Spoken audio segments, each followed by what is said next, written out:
Chapter 1636.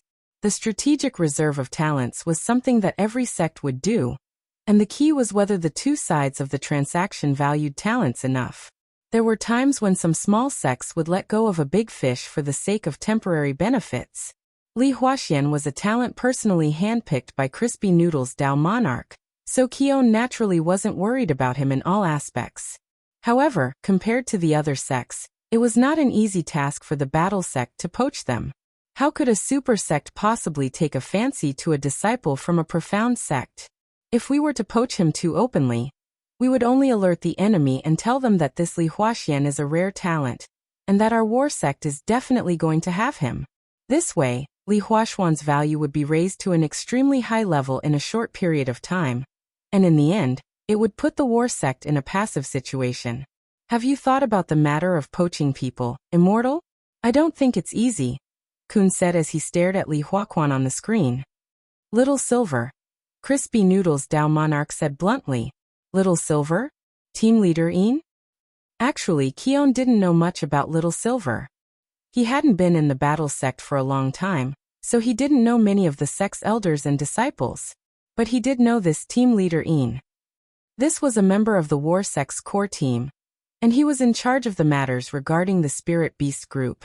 Furthermore, he knew that this leader Yin had been living at grenade-throwing senior immortals place the entire time before Battle Sect had its own Spirit Beast peak. Even now, after the completion of the Spirit Beast peak, it was said that this mysterious and unfathomable team leader Yin still liked to stay at his old place. Leader Yin, can he do it? He always seems very aloof. Kun didn't know Little Silver well, so Crispy Noodles couldn't help laughing when he heard this. Little Silver, aloof? Of course, that did not exist. In the entire battle sect, apart from Ling Jinren, was there anyone more lively and adorable than Little Silver? Crispy Noodles' Dao monarch admitted that he didn't. The natural affinity of a holy beast was the key to Little Silver's negotiation. Moreover, as the leader of the Spirit Beast group, most of the time he went to other sects, he would be aiming for the Spirit Beast exchange. Basically, it was very difficult for people to think that he was here to poach people. Well, perfected monarch, of course you have your own considerations. Just watch the show, said Crispy Noodles' Dao monarch. He counted with his fingers and stared at the screen in front of him. It should be about time. Lu Renfeng would probably be tempted. The underground passageways of Phoenix's laboratory extended in all directions. Lu Renfeng's original purpose in designing this was to establish an encrypted passageway into the underground. And it was also out of consideration for the layout of Plan Number 2. These underground tunnels extended for a very long distance. At this moment, all the android Lu Renfeng came out in full force, each carrying a spirit stone and an array flag. Both Li Xian and Zhang Zidong cast invisibility spells on themselves and looked down from the sky. He could clearly see the layout of the androids after Lu Renfeng passed through various secret passages. The outermost layer of this secret passage was a very standard circle. Without even looking, one could tell that it was an array disk. It was just that Lu Renfeng would not be able to set up such a large array formation with her own strength. Energy formation of all illumination? Li Xian carefully observed the layout and details of the formation, and soon associated it with the origin of this formation. This was a spirit-gathering formation that could absorb the spirit energy of all the cultivators inside it, and was divided into two types: voluntary contribution and forced extraction. If a cultivator standing inside the formation voluntarily contributed, he only needed to raise his hands above his head. But Lu Renfeng obviously wouldn't do that. In order to open the infinite secret realm, she could only force extraction. Looks like it's confirmed, Zhang Zidong said. This Lu Renfeng really has an ancient brother behind her, but I don't know who this brother is. I remember that the energy formation of all illumination was developed by the Heartless Ancestor, and it's said that he only passed it on to his disciples. But the Heartless Ancestor himself is now locked up in the corpse-wrapping painting. The corners of Li Xian's mouth twitched, and he said rather helplessly, "And that guy used to say every day that he wanted to take a disciple, but so far I've never heard who his disciple is." Speaking of the Heartless Ancestor, he was also an all-powerful powerhouse in ancient times. But unfortunately, the Heartless Ancestor had a small problem, and that was that he was very stingy. There was a banquet where the heartless ancestor invited everyone, including Tao ancestor Wang. In order to save money, he bought a lot of fake wine from a wine merchant, and only let Tao ancestor Wang drink the real wine. In the end, Tao ancestor Wang's wine gourd was somehow switched at the banquet. Then, there were only 5 sounds of dun dun dun dun, and the gourd of fake wine was drunk by Tao ancestor Wang. And then, there was no and then, Tao ancestor Wang, who had drunk the fake wine, put the heartless ancestor and the wine merchant into the corpse-wrapping painting on the spot. Looking back at that period of history, Li Xian couldn't help but sigh. Why did you provoke such a good person? At this moment, there was a sudden exclamation on the battlefield in the northern suburbs, which had been silent for a long time. What's this? Some cultivators noticed that something was wrong, and the expressions on the faces of those sky-level sect masters all looked terrified. It's a big formation. A big formation that can cover the northern suburbs. What? How could Lu Renfeng have the ability to set up such a big formation? Each and every one of them looked panic-stricken, which stupefied Keon in the command center. Because this was all within the scope of the plan, in the end, he hadn't expected these sky-level sect masters and their disciples to be so good at acting. At that moment, each and every one of them contributed their outstanding acting skills to the fullest. My spirit energy is being sucked out. No, I can feel my life slipping away. The cultivators trapped in the formation cried out one after another, their expressions as if they were about to die. In fact, their spirit energy hadn't been sucked out. The spirit energy that Lu Renfeng had absorbed had all been provided by Wang Ling. At that moment, he was crouching at the entrance to the secret land. As he read the exercises in front of him, he raised both hands to transmit his spirit energy over. It's done. Lu Renfeng, who was guarding the lab, looked pleasantly surprised through the android. The amount of spirit energy that the array had absorbed was too much. It was far beyond his imagination. Ha ha ha ha. She couldn't stop laughing wildly. I never thought that Lu Renfeng would actually succeed. The cultivation world will soon welcome a new generation of phoenix chicks. That will be the beginning of a new era for me, Lu Renfeng. As soon as his voice fell, the controlled android quickly regained its silence. It looked like Lu Renfeng had already withdrawn the mental link with her real body, and was ready to act on her own. Shou Chong was pressed down on the ground by several androids and couldn't move. At that moment, all his hopes were dashed, and he only felt that the situation was hopeless. BZZT. There was a bang. When the entrance to the secret land opened at the location which Lu Renfeng had set in advance, this crazy woman rubbed her hands together and couldn't hide the excitement on her face as she stepped in. She thought that when she opened the door, she would see a dazzling new world. In the end, what she saw was a teenager doing homework at a desk. Lu Renfeng laughed. I never thought that there would be a doorman in this infinite secret land. At that moment, Wang Ling raised his head to look at her. After confirming that this was Lu Renfeng's real body, he used just one look to firmly block the door to the secret land behind Lu Renfeng. In that instant, a terrifying pressure extinguished all of Lu Renfeng's excitement. Wait, this situation didn't seem right. Chapter 1637. The truth was that Wang Ling wasn't in a hurry to exert pressure on her.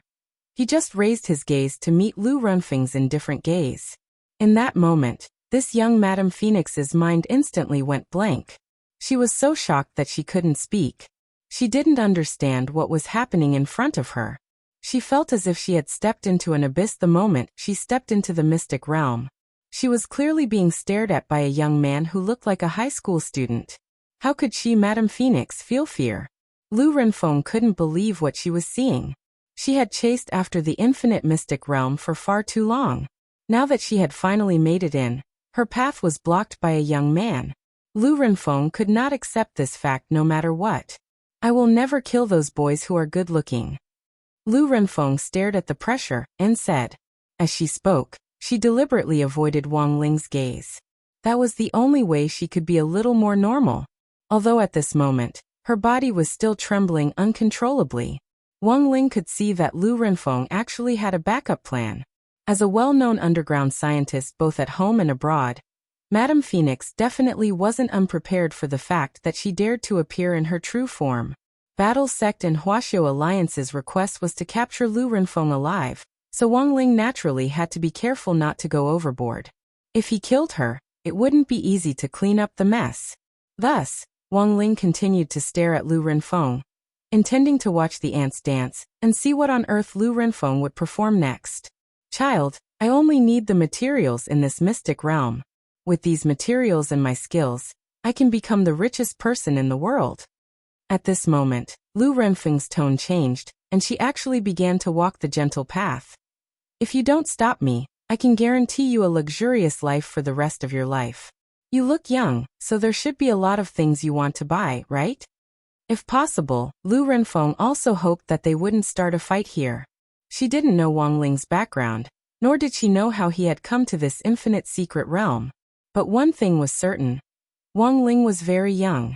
On Lu Renfeng, there was an AI intelligent analysis system in her body. While Lu Renfeng and Wang Ling were talking, she had already scanned Wang Ling's face and found the corresponding answer from the big data in the National Treasury.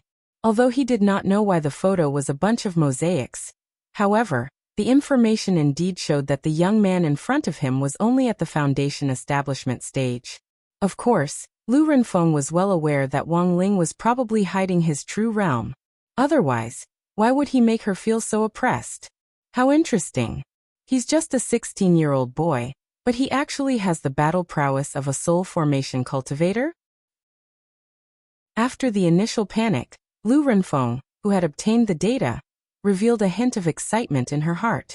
A 16-year-old youth with the combat power of a soul formation cultivator. If this matter were to be spread, it would definitely cause an uproar in the world. However, she was not prepared to reveal this matter. Instead, he came up with a new plan. If she could trick Wang Ling, or defeat him here, Wang Ling wouldn't be able to escape. Then, she would cut open Wang Ling's stomach and take out his spirit root for research. Finally, she would use the core technology of artificial spirit root to replicate it. Then soon, she would have an army of soul formation stage cultivators in her hands. The more Lu Renfeng thought about it, the more excited she became. The corners of her mouth couldn't help but curl up crazily. Therefore, after a short period of consideration, she changed her previous offensive strategy and decided to use the temptation of benefits to see if she could make a breakthrough. Because after her AI analysis, she was sure that Wang Ling was indeed only 16 years old. Although there were countless elixirs and magic treasures for beauty enhancement in the cultivation world nowadays, the rising sun chi that belonged to a young man couldn't be deceived. The older a cultivator was, the less rising sun chi they had. This was a special way of distinguishing between young cultivators. Even though he was a genius at the soul formation stage, he was only 16 years old in the end. She felt that given Wang Ling's state of mind, he might not be able to withstand the temptation of this colorful world. Child, I'm old enough to be your grandmother, so I really don't want to fight you. Lu Renfeng smiled and said. You should have a lot of things you want to buy, right? No matter what kind of magic treasure or luxury goods you like, as long as you like them, I can buy them for you. Apart from these, real estate, cars, toys, beautiful women. If you're willing to cooperate with me, you can choose whatever you want. There are also countless snacks. Hearing the word snacks, Wang Ling blinked. A drop of cold sweat trickled down his cheek as he cursed in his heart. He had actually been a little shaken just now. But very quickly, Wang Ling regained his composure. Fortunately, he always had a poker face, so even if Lu Renfeng used her smart chi to directly scan and analyze his face, she wouldn't be able to detect any subtle changes. Because of Wang Ling's long silence, the situation was once again at an impasse. He's not going to accept these temptations. Lu Renfeng also felt that it was inconceivable. She hadn't expected Wang Ling's Dao heart to be so stable. However, in a situation where she couldn't tempt him, she only had one last option left. Lu Renfeng didn't know where on earth Wang Ling had come from. But if a mere soul formation cultivator wanted to stop her, he was looking down on her, the young Madame Phoenix, too much. Since negotiations have failed, Grandma has no other choice. You're my grandson, So Grandma will try to be as gentle as possible when I make a move. Wang Ling. While she was speaking, Lu Renfeng stretched out her hand, and a light condensed in her palm. Wang Ling noticed that Lu Renfeng had a special ring on her finger. This was a spatial magic treasure that used space folding techniques. Unlike those storage rings, this ring could transfer items from a designated space to another space through a folding technique. And then, the instant the light from the ring spread out, the space that resonated with it actually formed vortex wormholes in the walls of the void. In a short period of time, countless mechanical crawlers poured out of the wormholes. These mechanical crawlers swarmed out of space like locusts, spreading their mechanical wings and flying in the air. After Lu Renfeng clapped her hands, the mechanical crawlers instantly spread out and took root in the ground like dense raindrops. Magic bean soldiers, Lu Renfeng said calmly. Wang Ling saw these mechanical crawlers actually take root and sprout in this short period of time. In just a few seconds, this young Madam Phoenix swiftly summoned countless Lu Renfengs from the ground with the bean soldiers technique. Wang Ling could only estimate the number. At that moment, there were no less than 300,000 artificial humans gathered in the secret land. But no matter how many there were, they were just a bunch of scrap metal in Wang Ling's eyes. Seeing that Wang Ling's expression was still calm, Lu Renfeng couldn't help saying at that moment, "I know that my artificial humans might not be able to deal with you. But if everyone's strength can be combined, that's a different story." As soon as Lu Renfeng said this, she stretched out her hand and gently squeezed. Wang Ling saw these artificial humans actually start to transform on the spot. Holding each other's hands, they swiftly linked together and merged into one, actually transforming into an incomparably huge red mecha armor. Lu Renfeng's real body was already sitting inside this 50-meter-tall mecha armor during this transformation process. This Fire Phoenix mecha armor was Lu Renfeng's proudest creation. Using artificial spirit roots as a medium, the mecha's attributes would be amplified by 300,000 times. That was to say, as long as she sat in this mecha armor, even grenade-throwing Senior Immortal, who was currently the strongest person on Earth and had reached the true venerated level, wouldn't be her match. On the other side, after hearing Lu Renfeng's thoughts, Wang Ling couldn't help sighing in his heart. He had never expected this young Madam Phoenix to actually compare herself to grenade-throwing Senior Immortal. After all, for him, grenade-throwing Senior Immortal was just a unit of combat strength. At that moment, the huge Fire Phoenix mecha armor blotted out the sky and covered Wang Ling like a boundless shadow. In the face of this mountain-like mecha armor, Wang Ling's mind suddenly went blank. It wasn't that he was afraid. It was that he didn't know where on earth he should start. Chapter 1638.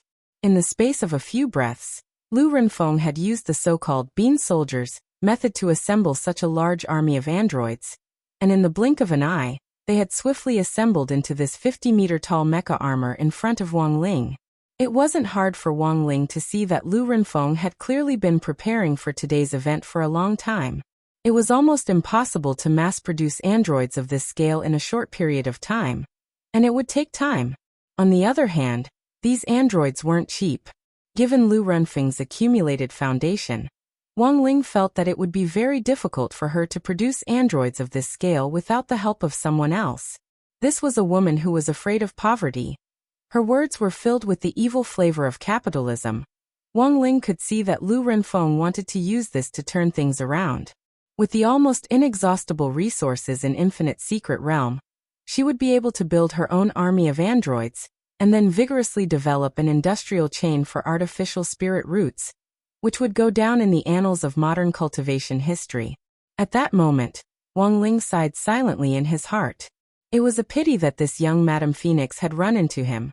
It was one thing for her to make some money, but Wang Ling didn't quite understand why some people just had to provoke him. In the air, Lu Renfeng's real body was linked to the Fire Phoenix mecha armor's spiritual will. She didn't need to use any buttons to control it. She just needed to place both hands on the special psychic pilot seat, and she could control it as one.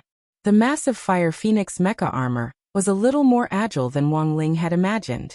In the sky above the primeval forest of Infinite Secret Realm, The melodious sound of a subwoofer cannon came from the Fire Phoenix mecha armor. Rather than calling it a song, it would be more accurate to call it a low and deep phoenix cry. Then 2 projectile blades more than 10 meters wide popped out from the back of the mecha armor's arms. Accompanied by the subwoofer cannon's song, the fiery red projectile blades were covered in a layer of red spirit light. This was a combination spell that combined sound waves with a magical effect, and was similar to the roar of some spirit beasts before a battle. At this particular frequency, apart from being able to produce a magical effect, it could also affect things around the battlefield. Lu Renfeng wanted to capture Wang Ling alive, which was why she had used this method. Under certain conditions, a phoenix cry of this particular frequency could induce hallucinations. Furthermore, she had already rearranged the frequency of the phoenix cry based on Wang Ling's current realm. He was sure that this was a sound wave that could suppress a soul formation cultivator. But in the face of such a powerful sound wave, Wang Ling's expression didn't change at all. He's not affected at all. Lu Renfeng was astonished. Then he saw the young man, who was the size of an ant, standing on his tiptoes and ascending over 100 meters into the air before stopping. At the same time, the void changed, and Lu Renfeng saw her surroundings changing rapidly. The battlefield above the primeval jungle of the infinite mystery land was quickly transformed into the endless and deep universe. Lu Renfeng could see the Milky Way and even Earth, which was not far away. This wasn't a universe of the real world, but one that Wang Ling had constructed, and could be said to be a complete replica of the real world's universe. It was because there were no other living beings in this universe. Intrinsic spirit field. Within the fiery phoenix mecha, Lu Renfeng's eyes widened, and she was completely astonished by the boundless universe and the dazzling galaxy before her. She knew about the existence of intrinsic spirit fields, but she didn't know that the place she had been pulled into was the core world, which was even more powerful than an intrinsic spirit field. Although the fiery phoenix mecha was huge, it was as tiny as an ant in the backdrop of the universe. Although she was sitting in the mecha, her brain felt like it had stopped working. It was at this moment that Lu Renfeng realized with a start that Wang Ling's strength might be far beyond what she had imagined. "Who the hell are you?" Her voice started to tremble, and she started to launch a frenzied attack. In her helpless rage, 2 enchanted projectile blades shot out at an extremely high speed at the speed of sound to slash at Wang Ling's head. Wang Ling stood motionless on the spot. The 2 projectile blades attacked from left and right. The moment they struck his head, not even a single hair fell off his head, while the blades had already shattered into pieces. Lu Renfeng hadn't expected to be hit so hard. In her extreme panic, the fiery phoenix mecha fired even more fiercely at Wang Ling from all its outlets. Boom, boom, boom. For a moment, Wang Ling's core world was filled with all kinds of explosions. The fiery phoenix mecha contained folded nanomissiles, which was also a black technology developed by Lu Renfeng. Even the explosive power of a nuclear bomb was only the size of a grain of rice, so the fiery phoenix mecha had a huge reserve of ammunition. Wang Ling didn't want to open the barrier at first, but after all, it wasn't worth it to dirty his school uniform, so he put up a spirit power field for himself. The nanomissiles bombarded the extremely thin barrier without even the slightest crack. Impossible. This is impossible. It was obvious that Lu Renfeng was already a little crazy. She clutched her head with a terrified expression on her face. Then, a dazzling holy light appeared behind Wang Ling. Lu Renfeng. This is, defeating the other party in the field they were most confident in was Wang Ling's usual method. That god of the grave had thought that he controlled time and space, but he had been locked in a fixed ending forever. He could jump out of time and space, but he couldn't escape the ending that Wang Ling had personally arranged for him. Just like the Lu Renfeng in front of him, being soldiers. It was obvious that this was one of Lu Renfeng's proudest skills. In a short period of time, through the combination of nanotechnology and cultivation space folding technology, androids with fleshly bodies were instantly created. In the eyes of other cultivators, this would indeed seem to be quite an incredible thing. At that moment, Wang Ling was standing in his own core world. Immortal holy light radiated from his back as he stood firm, like a god of the universe. Then there was a hum. With Wang Ling as its center, This holy light turned into a circular shock wave, like a huge ripple in the center of the universe, which instantly extended hundreds of millions of light years away. Then, Lu Renfeng felt this dazzling light gradually dim. As this holy light dissipated, what appeared in front of Lu Renfeng was an incomparably terrifying scene. In front of her, she saw countless Wanglings surrounding her. These clones that had been born from Wangling's body gave off cosmic starlight. Some were formed from meteorites, some were formed from stars, and most of them were formed from dust. Wangling's holy light turned all the dust within a radius of hundreds of millions of light years into himself. This was truly an innumerable number of Wangling's Wangling. It was impossible for her to tell them apart with the naked eye. Then there was a bang. Wangling snapped his fingers. The countless clones scattered like the wind, turning back into the trillions of dust particles in the universe. Lu Renfeng was completely awake with this snap of Wangling's fingers. She thoroughly realized that her realm and that of the youngster in front of her weren't in the same dimension at all. Just like that. This underground scientist was the famous young phoenix Madame Lu Renfeng. Her heart was shaken to the core. She stopped thinking. P.S. How many people have stopped thinking already? Everyone, please post your answers directly in this chapter. Those who get it right can contact Big Faced Cat, the administrator of the book group, for a small red packet. Chapter 1639. Under the double assault of sight and spirit, there was a certain probability that the soul would short-circuit. The fact that this famous underground scientist had stopped thinking and was no longer struggling was a great help in carrying out the plan to capture Wangling alive. But Wangling somehow felt that things weren't that simple. He raised his hand and carefully used the Great Decomposition spell to slowly disintegrate the Fire Phoenix mecha armor from the outside to expose Lu Renfeng's body, which was hidden inside. At the same time, Wangling cast a temporary golden light of adaptation on Lu Renfeng, so that her body could withstand all the pressure in space. She was an itinerant immortal, but at this level, she still couldn't fight in space.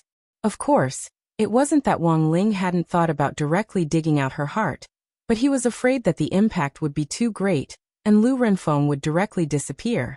At this moment, Lu Renfeng was still in her original position.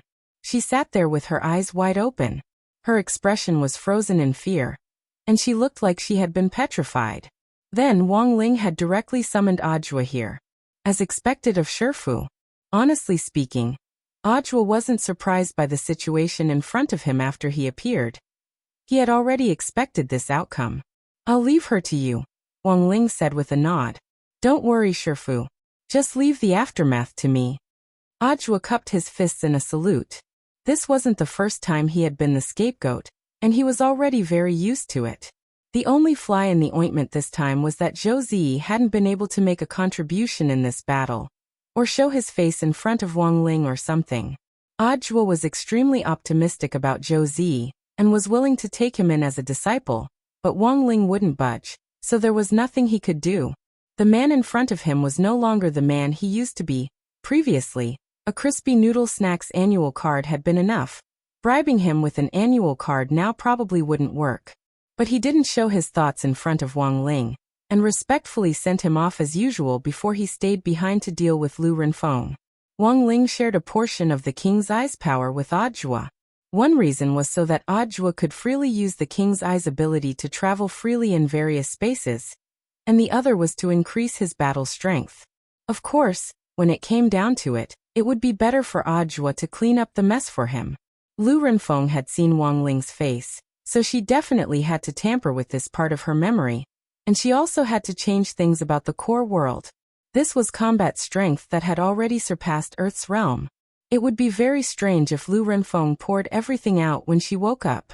Therefore, in the infinite mystic realm, he revised almost all of Lu Renfeng's memories of the battle just now. After making sure that he did not miss anything, he heaved a sigh of relief.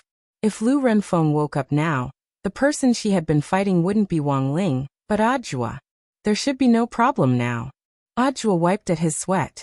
It wasn't his first time doing this, but he couldn't help feeling a little nervous. Tampering with memories could lead to mental disorder. Huaxiu Alliance had ordered Lu Renfeng to be captured alive, because they knew that she could still be of use to them. Battle Sect Command Center.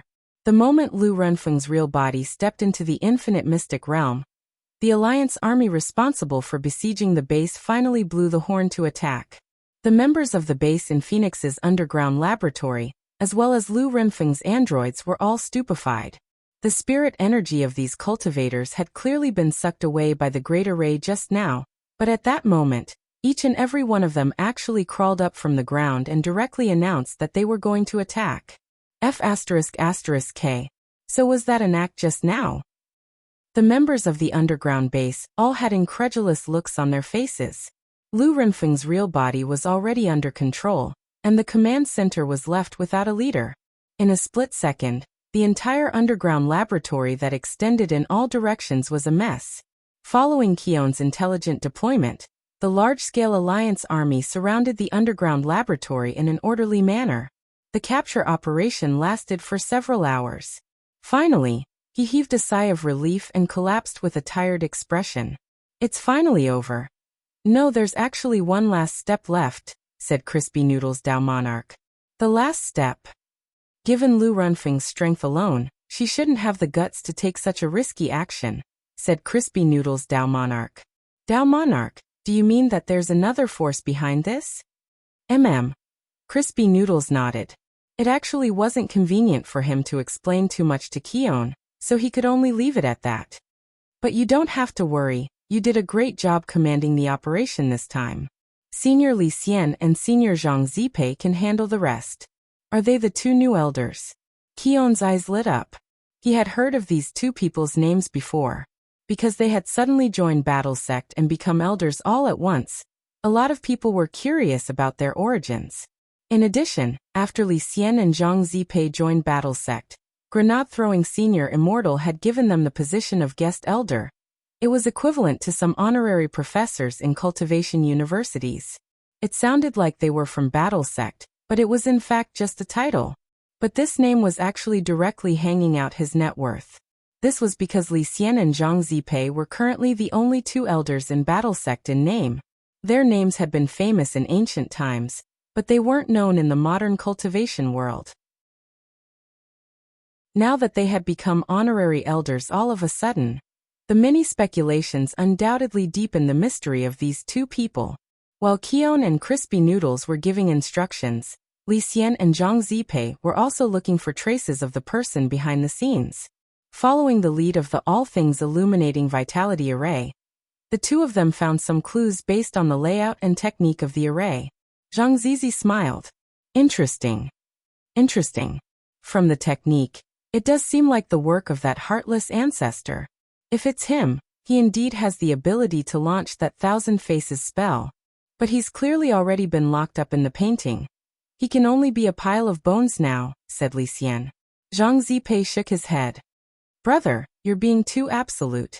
Dao Ancestor Wang is indeed terrifyingly powerful, but there are no less than tens of thousands of people locked up in the corpse painting. Hundreds of millions of ancient experts. Can you guarantee that this old thief won't fail miserably in an easy task? It's like an idol star who recently debuted, and whose parents are revealed to be old thugs. There are no absolutes in this world. He deceived Dao Ancestor Wang, he's a genius. Li Xian sighed. Zhang Zipei. There's one more thing that makes me certain that he was behind all this. Li Xian. What is it? Zhang Zipei. Remember those ancient divine weapons that the Grave God summoned when Ling Zhenren and the Grave God fought at the very beginning? Li Xian nodded. Of course I remember. That was the army that the Grave God created. In the end, Dao Ancestor's Dharma image creature chased them down, and only a few hundred of them are left from that army of 10 million. Zhang Zipei. When Ling Zhenren synchronized the battle in the inner world just now, I saw Lu Renfeng's Fire Phoenix mecha armor, and felt that it was similar to that ancient divine weapon. Hearing this, Li Xian was shocked. So Ancestor Wuxin was the one who built these ancient divine weapons? Zhang Zipei. He was a famous mechanic in ancient times. Because all the parts on his body could be replaced, and his heart was also a mechanical heart, he got the nickname Wuxin. Li Xian. But how do you know so much, Zhang Zipei? His wife told me. Li Xian, brother Zipei, don't tell me, Zhang Zipei.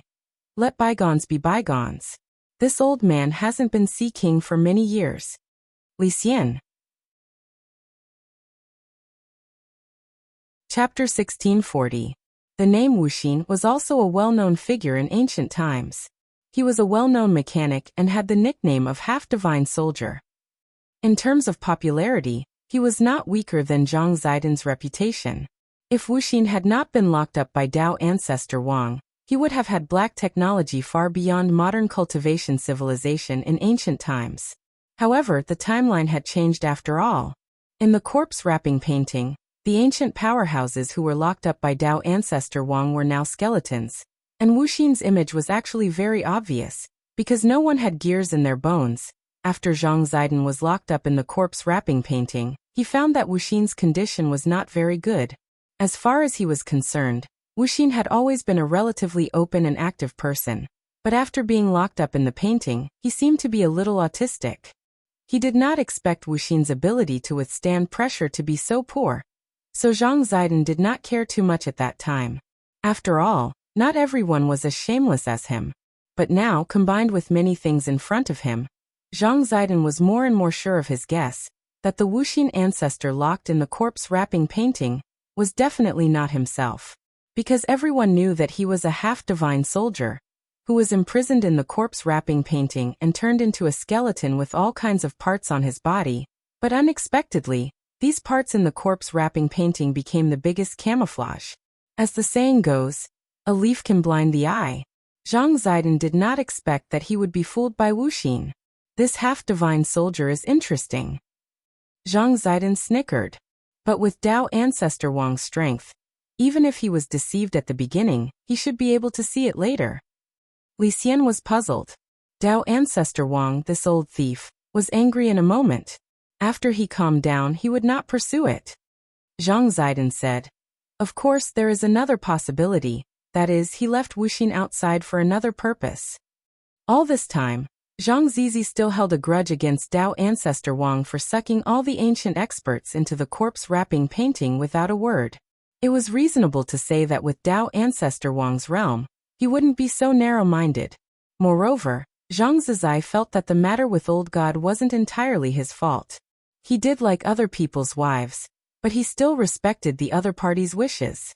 Although he was a playboy, he didn't like to force others to have sex with him. If you can't get it, then use force. From Zhang Zipei's point of view, that was undoubtedly an action that would cause his butt to rot.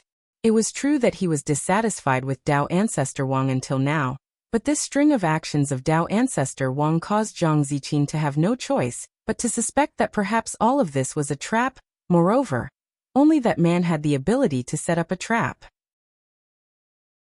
Several minutes later, following the traces of the magic circle, Zhang Zidan and Li Xian approached the location of the North Pole. When they arrived at a certain coordinate, Li Xian suddenly stretched out his hand and pulled Zhang Zipei back. "Brother Zipei, be careful. I know. There's a void Dharma realm here." Zhang Zipei stood with his hands clasped behind his back, floating in the void with Li Xian. This was another technique that had been passed down from the ancient times. The essence of the void Dharma realm was in fact a smokescreen, and people with low realms wouldn't be able to sense it so easily. That was to say, someone had set up this barrier in the North Pole, and was trying to secretly do something inside. Thus, it was very likely that the entire North Pole had already been transformed, and the vast expanse of icebergs and snow had probably long since been reduced to nothingness. "Should we go take a look?" Li Xian said with a frown. The space inside the void Dharma realm was completely independent and isolated from the outside world. Once the two of them went in and fell into a trap, they might not be able to return. Li Xian was still hesitant. After all, he and Zhang Zidan were carrying out a mission together. If they failed because they were too rash, some of his points would be deducted, and the loss outweighed the gain. "I've already reported our location to Mr. Zhua. If we can't get out, he'll think of another way." To Li Xian's surprise, Zhang Zidan, who had always been very reckless, was exceptionally cautious at this moment. "Since Brother Zidan has said so, let's go in and take a look. Do you think the heartless patriarch is inside?" Most likely, Zhang Zidin said. It had been a long time since they had arrived on Earth, and the ancient experts were relatively more reclusive. If the heartless patriarch had come to Earth from ancient times, he would have chosen this North Pole long ago and taken root here. But this was just Zhang Zidin's guess. Lu Renfeng's incident had been nothing more than a trivial matter to Zhang Zidin. He hadn't expected it to actually involve ancient times, which instantly piqued Zhang Zidin's interest. There were too many mysteries left, and he and Li Xian could only solve them one by one.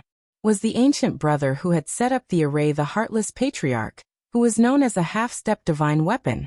And what was the Heartless Patriarch's purpose in taking Lu Renfeng as his disciple? These things could only be found out after they stepped into the Void Dharma realm. When Li Xian and Zhang Zizi both stretched out their hands and touched the boundary of the illusory world of nothingness, the two figures instantly disappeared along with a spurt of mist, submerging into it. Zhang Zidin and Li Xian were greatly shocked by the scene in front of them. This, because what they saw in the Void Dharma realm was a completely different scene. It was a city built of steel and concrete, shining with all kinds of neon lights, and countless mechanical flying objects hovering in the air in an orderly manner. It was actually another world inside the Void Dharma realm. Li Xian and Zhang Zidin were stupefied and completely speechless, because the scene in front of them was too cyberpunk, and very much like the online game they had seen Wei Ji play a few days ago. They had just arrived in modern cultivation society, and had yet to fully adapt to it. This technology city in front of them, which looked like it had been built completely ahead of time, instantly left them dumbfounded once again. Meanwhile, on the other side, Ajwa received a report from Zhang Zidin. The Void Dharma realm? Although Zhang Zidin and Li Xian were already on the move, Ajwa felt that this was a good opportunity to make a contribution. Of course, it wasn't because he wanted to make a contribution, but mainly because he wanted to help Zhou Zi. Given his current combat strength, of course, it was mainly because he had the shared ability of the King's Eye. It wasn't a problem at all for him to do whatever he wanted. How is it? Can your legs move well? He asked as he looked at Zhou Zi. Zhou Zi's legs had grown very quickly because of the various nutritional supplements that Ryoko Kamiya and Lotus Sun had sent him. I feel like I can still grow a little taller, but it's no problem for me to move normally. Brother Zhua, Zhou Zi said. So, do you want to go out and cultivate with me? Ajwa smiled. But didn't we just resolve the matter with Lu Renfeng? It's not about Lu Renfeng, it's about something else, Ajwa said. And your performance on this mission may have something to do with whether or not you can become my disciple. Zhou Zi was instantly excited. I'm willing to go. Good. But you have to stay close to me during the operation, Ajwa said. Understood. Zhou Zi bared his teeth. At that moment, this naive youngster still didn't know what he was about to see.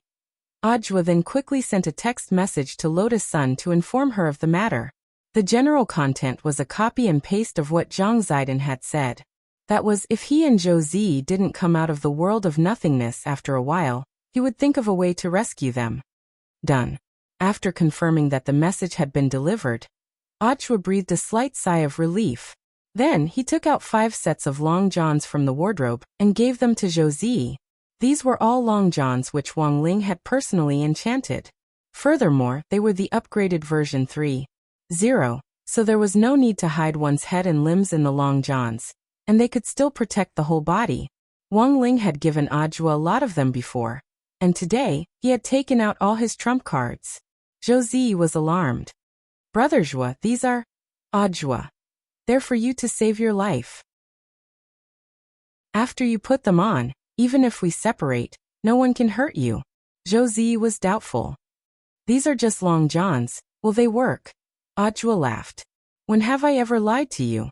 Zhou Zi. But will we be gone for long? Do we have to bring so many clothes? Ajwa. Who told you to change? Put them all on. It's like a nesting doll, understand? Zhou Zi. At that moment, this naive youngster still didn't know that after putting on 5 enchanted layers of long johns, his armor value had already been raised to the maximum. Chapter 1641. Ajwa wasn't stupid. and was well aware of how dangerous this illusion world of nothingness was. Zhang Zidi and Li Xianke were both ancient almighties, but even they weren't completely confident before entering, and had even left behind information in advance. It was obvious that this illusion world wasn't as simple as it seemed. There would definitely be danger. If he went by himself, he wouldn't have to worry about anything because of the shared power of the King's Eye. However, if he were to bring Zhou Zi along, with Zhou Zi's strength, it would be no different from sending him to his death. However, after putting on 5 layers of version 3.0 Long Johns, everything had changed. So sometimes it wasn't because he was afraid of pain that he activated all his defenses. It was also possible that he was wearing too many long johns. Ajwa had already told Lotus Sun before setting off with Zhou Zi, but he hadn't revealed this to Kamiya Ryoko, because he didn't have any extra long johns in his inventory. The main thing was that it would be safer for one person to wear the 5 long johns, and it wouldn't be effective if they were worn separately. Most importantly, Kamiya Ryoko didn't like thick clothes, so he didn't tell her about bringing Zhou Zi to cultivate. She only said that she was going out with Zhou Zi and would be back soon. On the other side, Lotus Sun received a text message from Ajwa. She actually had no intention of betraying Ajwa, but the current situation was a little awkward, because Kamiya Ryoko just so happened to be next to her. Today, she had come to the villa where Kamiya Ryoko lived mainly to discuss buying Wang Ling a birthday present. December 26th. In other words, tomorrow. It was Wang Ling's birthday. Lotus Sun was struggling with what gift to give Wang Ling. In fact, it wasn't just Lotus Sun. The entire battle sect was secretly preparing for a birthday present. If it was just simple crispy noodle snacks, it probably wouldn't be enough to satisfy this crispy noodle maniac's expanding needs. Perhaps other people's gifts weren't so exquisite. But she, apart from the gift, she also wanted to use it to convey her feelings to Wang Ling once again. However, she knew his personality. He would definitely not like a gift that was too flashy. So today, not long after Lu Renfeng's matter came to an end, she found Kamiya Yoshiko to discuss the gift. They hadn't even officially discussed it yet. Just then, Ajwa happened to receive a text message. Him again. Why did he always bring him out? You didn't even bring me along. Ryoko Kamiya crossed her arms and complained. Lotus Sun hadn't expected Kamiya Ryoko's eyesight to be so good. She was clearly sitting across from her, and when she glanced at her screen, the text message was written backwards. How could she see it so clearly? Yoshiko, your eyesight is so good. Humph.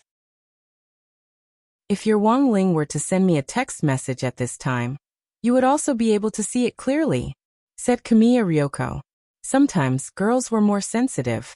This was in fact thanks to the fact that she had sent so many messages to Ajwa that whenever the word Ajwa appeared anywhere, even if it was written backwards, Ryoko would still be able to recognize it in a second.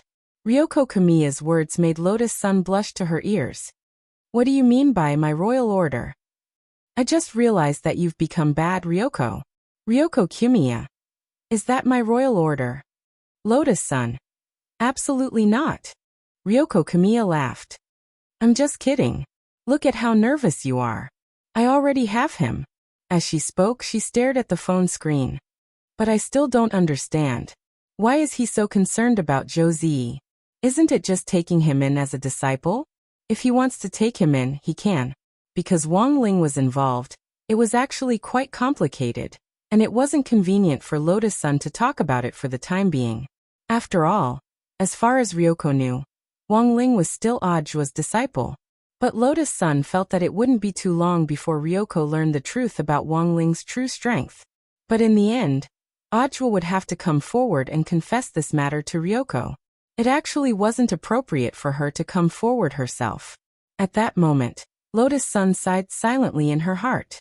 She had asked Ryoko Kamiya out just to discuss the birthday present, but in the end, something else had come up, and now it looked like it would be very troublesome. She could only comfort her. After all, you're going out to cultivate together, and that place might be more dangerous. That's why he didn't bring you along. The more Ryoko thought about it, the more she felt that something was wrong. But the problem is that this Zhou Zi's realm is about the same as mine. Why can he go? 2 men. Do you think it's possible that they went to some indecent place? No way, Senior Joie isn't that kind of person, said Lotus Sunday, but I just don't feel at ease. Ryoko had an anxious look on her face as she sighed. You haven't fallen in love yet, so you don't understand. Joie and I are just at the beginning of our relationship. It's normal to feel this way. After saying this, Ryoko was slow to realize that her words seemed to stab Lotus-san's heart, and she hurriedly apologized. Sorry Rongrong, I didn't mean to. It's fine. Lotus-san smiled awkwardly. She felt her mouth turn sour, as if she had eaten a lemon slice. Everyone was in love, but it seemed like she was the only one who hadn't found a partner yet. Who knew when that log of wood in the Wang family would blossom? Rongrong. While Lotus-san's imagination was running wild, Ryoko suddenly called out to her. Lotus-san. Ryoko, let's go together. Lotus-san. But we'll be in danger. Actually, Lotus-san wasn't that afraid. She was mainly worried about Ryoko. And if they went together, she was afraid that her current strength would be exposed to Ryoko. Ryoko smiled. It's fine, I have ghost talisman. I have 100,000 ghost soldiers at my disposal. Of course, just the two of us won't be enough. So we have to get help. Looking for help? Lotus-san had a bad feeling about this. Then she saw Ryoko quickly compose a text message on her cell phone. Lotus-san. Who are you sending it to? Ryoko. Senior Golden Lamp, of course. Lotus-san. After a few seconds, Kamiya Ryoko suddenly smiled and said, Yes. Done. Lotus-san was shocked. Senior Golden Lamp, agreed? Ryoko. Of course, because I was talking to him about getting rid of demons. I didn't mention anything about the illusory realm of nothingness. Lotus-san. Ryoko. But Senior Golden Lamp also said that he needed to report this matter to be on the safe side. Then he went to grenade-throwing Senior Immortal. She didn't know why. After hearing Ryoko say this, Lotus-san suddenly had an ominous premonition. She felt that the illusory realm of nothingness, it seemed very lively.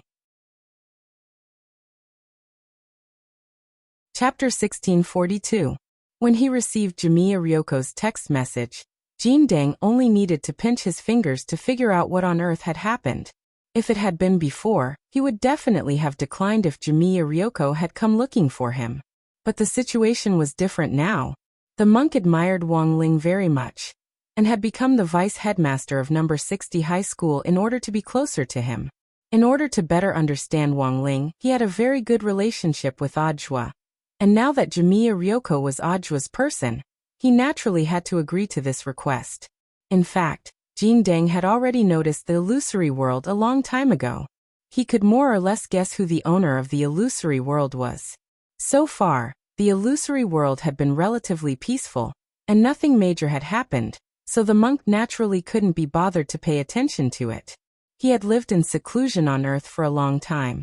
If it wasn't for his friendship with Wang Ling, and the fact that he knew he still had a long way to go to cultivate, he would probably still be in seclusion, and living a quiet life as a Zen cultivator. Long periods of immersive seclusion naturally brought with it boundless loneliness. Not everyone could be like the monk, who could repeatedly knock on the wooden fish in one place for thousands of years. For example, in this illusory world. Old guy, you finally can't take it anymore. Jin Dang's face was dark and unruffled. It had already been hundreds of years since he had last quietly entered the illusory world. Now the technology city built from gear, lights and advanced cosmic alloy had probably already reached a certain scale. It was just that he didn't know how long the city in the illusory world could last after they all went inside. Elsewhere, when grenade-throwing Senior Immortal received the monk's message, he and Loopy Toad were inspecting Shou Chang's destroyed private laboratory. They had obtained information from Lu Renfeng's laboratory. They had received news that Shou Chang was junior brother Lu Renfeng, so they had rushed here without stopping. In the end, they hadn't expected this online celebrity scientist to have already run away. The entire underground laboratory had been cleaned out. He hadn't taken any of the mechanical equipment with him, but had directly blown them up into flying ash. When the battle sect disciples responsible for the arrest arrived, the scene was already a mess. Everyone, do your best to search. Don't miss a single corner. Carefully sift through the ashes left in every place, said an outer sect disciple of battle sect wearing a white Taoist robe and carrying a large sword on his back. Yes, the rest of the people replied. The emotions of this group of war sect disciples were abnormally high, although they were still outer sect disciples of the war sect. However, there was also a monthly assessment for the outer sect disciples, which was also divided into grades. The disciple with the huge sword on his back was called Claudius. There were 9 copper coins embroidered on his Taoist robe, which proved that he was a level 9 outer sect disciple of the combat faction. According to the sect's reliable rules, as long as an outer sect disciple had 10 copper coins embroidered on them, they would be qualified to participate in the inner sect assessment. He didn't know if it was because grenade-throwing senior immortal was there in person. This great sword disciple also wanted to show the spirit of an outer sect disciple, so he repeated, "I can't hear you. Louder." Yes. The rest of the outer court disciples answered one after another. No. He has no energy at all. But I was already very loud. A disciple retorted in a low voice. In our battle sect, if a 9th-ranked disciple says he can't hear, then he can't hear. The great sword disciple said, "I'll say it again. Search every nook and cranny. Do you understand?" Ming. Bye. Very good. Very spirited. Sect leader, the equipment in the lab has already been blown up, and we can't find any relevant data. The only clue we have so far is that the composition of the ash on the wall is very similar to that of the androids. In addition, we haven't found any genetic evidence related to Shochong, a sect disciple reported. The composition of the androids? Grenade-throwing senior immortal thought for a bit, then snapped his fingers. If he was right, Lu Renfeng had probably sent a team of androids to look for Shochong earlier, and it was very likely that they had threatened him. Inferring from the timing, the explosion in the lab had happened after Lu Renfeng had been arrested. This was in fact an excellent opportunity for Shochong to escape. But there was one thing that grenade-throwing senior immortal didn't understand. Since Shochong and Lu Renfeng, this pair of fellow apprentice brother and sister, couldn't get along, it was impossible for them to work together. For Shochong, Lu Renfeng's arrest was probably something to be happy about. He had no reason to run away. But it wasn't impossible to catch Shochong now, which was why he had asked Loopy Toad for help. Although this king is good at tracking, you should be able to do it too, right? Loopy Toad said. It's just that I haven't been on a mission with Brother Dog for a long time, and I kind of miss it. Grenade-throwing senior immortal smiled. This place was blown up very cleanly and has been specially treated. If it was a few months ago, given this king's strength, I'm afraid I wouldn't have been able to track him to this extent. But now I can, Loopy Toad said. Tracking sense was a dog's instinct to begin with. Although it had turned from a toad into a dog, it was now getting more and more used to its body. It looked at grenade-throwing senior immortal. Did you take Shochong's personal belongings?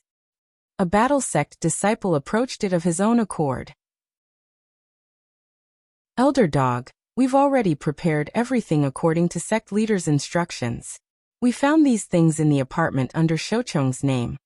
I don't know if they'll be of any use. These are enough, Loopy Toad said. Also, don't call me Elder Dog, call me Mr. Second. It somehow felt that Elder Dog sounded like he was cursing. Alright, Elder Dog. Then what do you want, Mr. Second? We've collected tissues that have been stained with an unknown liquid, underwear that has been left in the washing machine, but hasn't been washed yet, and has an unknown yellow stain, a pair of socks that are no longer white and emit the smell of rotten salted fish, and... The disciple answered warmly. Forget it, just bring this bag of things to me, no need to describe them. Alright, Mr. Second. Although Loopy Toad could already imagine how disgusting the things in the bag would be just by listening to the description, when it brought its nose closer, it actually felt like it had almost died from the poison. Are all older, single, straight men so sloppy? Loopy Toad was full of disdain. Haha, it depends. This reminds me of Brother Little Silver, said grenade-throwing senior immortal. Little Silver? What did he do this time? It's like this, hasn't Brother Silver been obsessed with writing recently?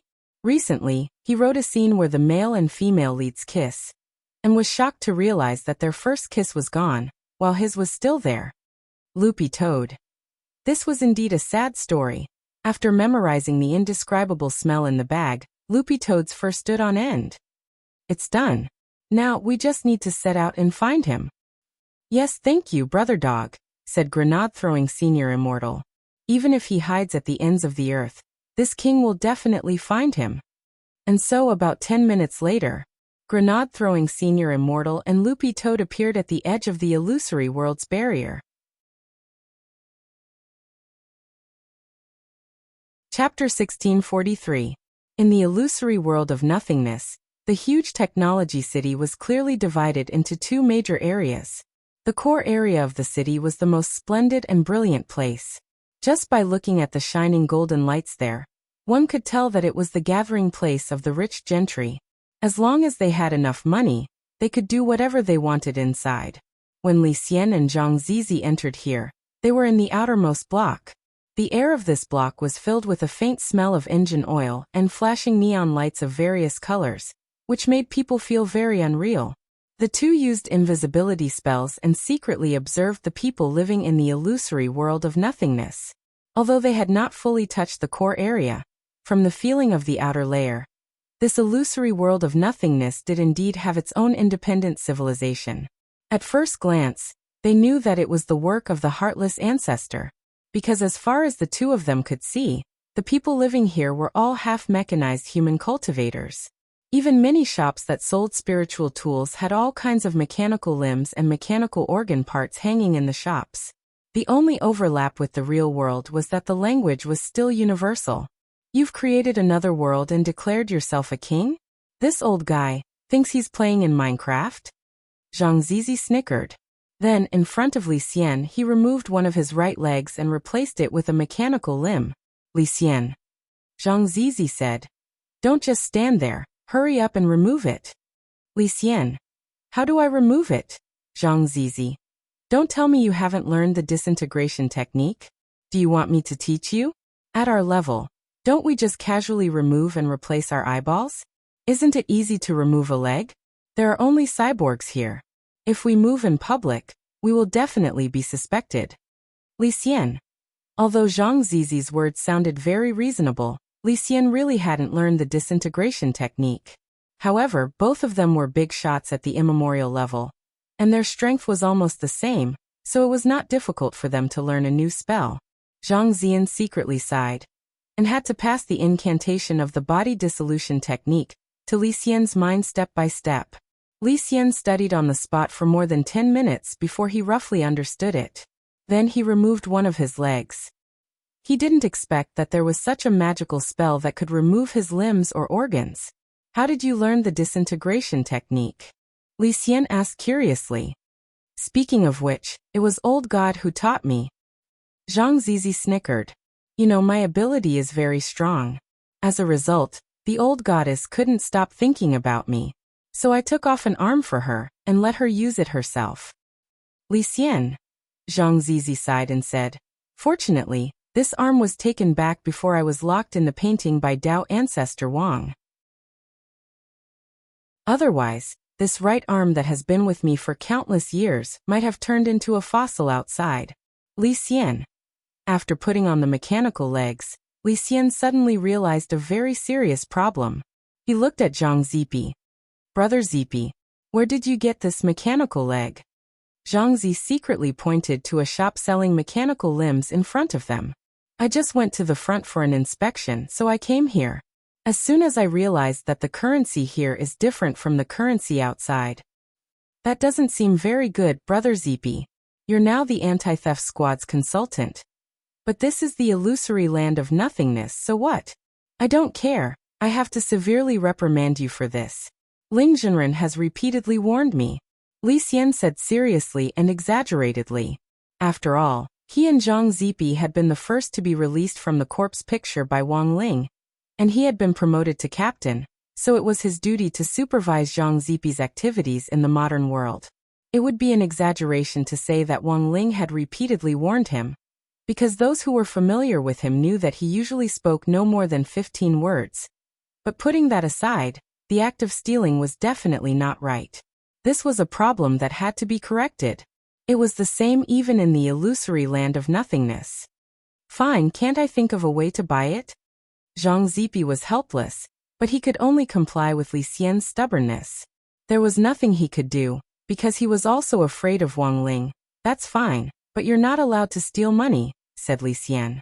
Then, at the speed of lightning, Zhang Zipi returned the mechanical legs that had been thrown over to the shop owner. He then directly led Li Xian over, and chose to buy the 2 mechanical legs that he had just put back. How much for these 2? The shop owner, who looked like he weighed more than 100 jin, was wild with joy at the sudden big business. He rubbed his iron hands together and beamed. You 2 sound like foreigners? What xenophobic? Zhang Zipi raised his eyebrows. Not at all. This shop has always been about the customer first. The shop owner smiled. The 2 mechanical legs that this gentleman has taken a fancy to are new arrivals, model Buppel 12 Pro, Tai Gui. Is it the latest model from the core area? Zhang Zipi asked. Sir, you must be joking. You know, the 10 floors outside the core area are all outer rings, and are actually where the poor live. There's no essential difference. The shop owner said. To tell you the truth, these 2 mechanical legs are indeed obsolete products in the core area for the rich. But here in our outer ring they're new. So the price? I know. Just name your price. Zhang Zipi glanced at the shop owner and said. These are the last 2 mechanical legs of this model in our shop. The current original market price is 1,098 yuan. For both legs, sir, you only need to pay me 2,000 silver cogs. I'll give you a discount. The shop owner grinned. You can use electronic transactions or gear coins. After the shop owner finished speaking, Li Xian stared at Zhang Zipi's movements.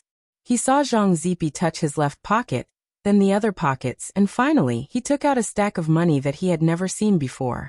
The shop owner was overjoyed. When he saw Zhang Zipi take out the money without bargaining, he felt like he had killed a big fat sheep today. Thank you for your patronage. Thank you for your patronage. I look forward to your next visit. Then the 2 left the shop. They found a dark corner and replaced the mechanical legs. Li Xian frowned deeply, still confused. Brother Zipi, where did you get the money from? Zhang Zipi snickered. I don't have money. Of course, it's from the shop owner. Li Xian said. Why did you steal his money again? Give it back. Zhang Zipi snickered. Didn't I already give it back? Li Xian said. But our mechanical legs. Zhang Zipi said. What's wrong with the mechanical legs? Aren't these mechanical legs bought with money? I didn't steal them. Look at the shop owner's happy face. He's looking forward to our next visit. Hearing this, Li Xian opened his mouth wide. This genius logic made him speechless for a while. Chapter 1644. In the illusory void, outside the technology city's core area of the 10th ring, mechanical parts were piled up like a mountain. Since they entered the illusory void through different coordinates, the illusory void did not have the same effect. When Audiobook and Zhou Ziyi passed through the outer barrier, they directly appeared in their current position.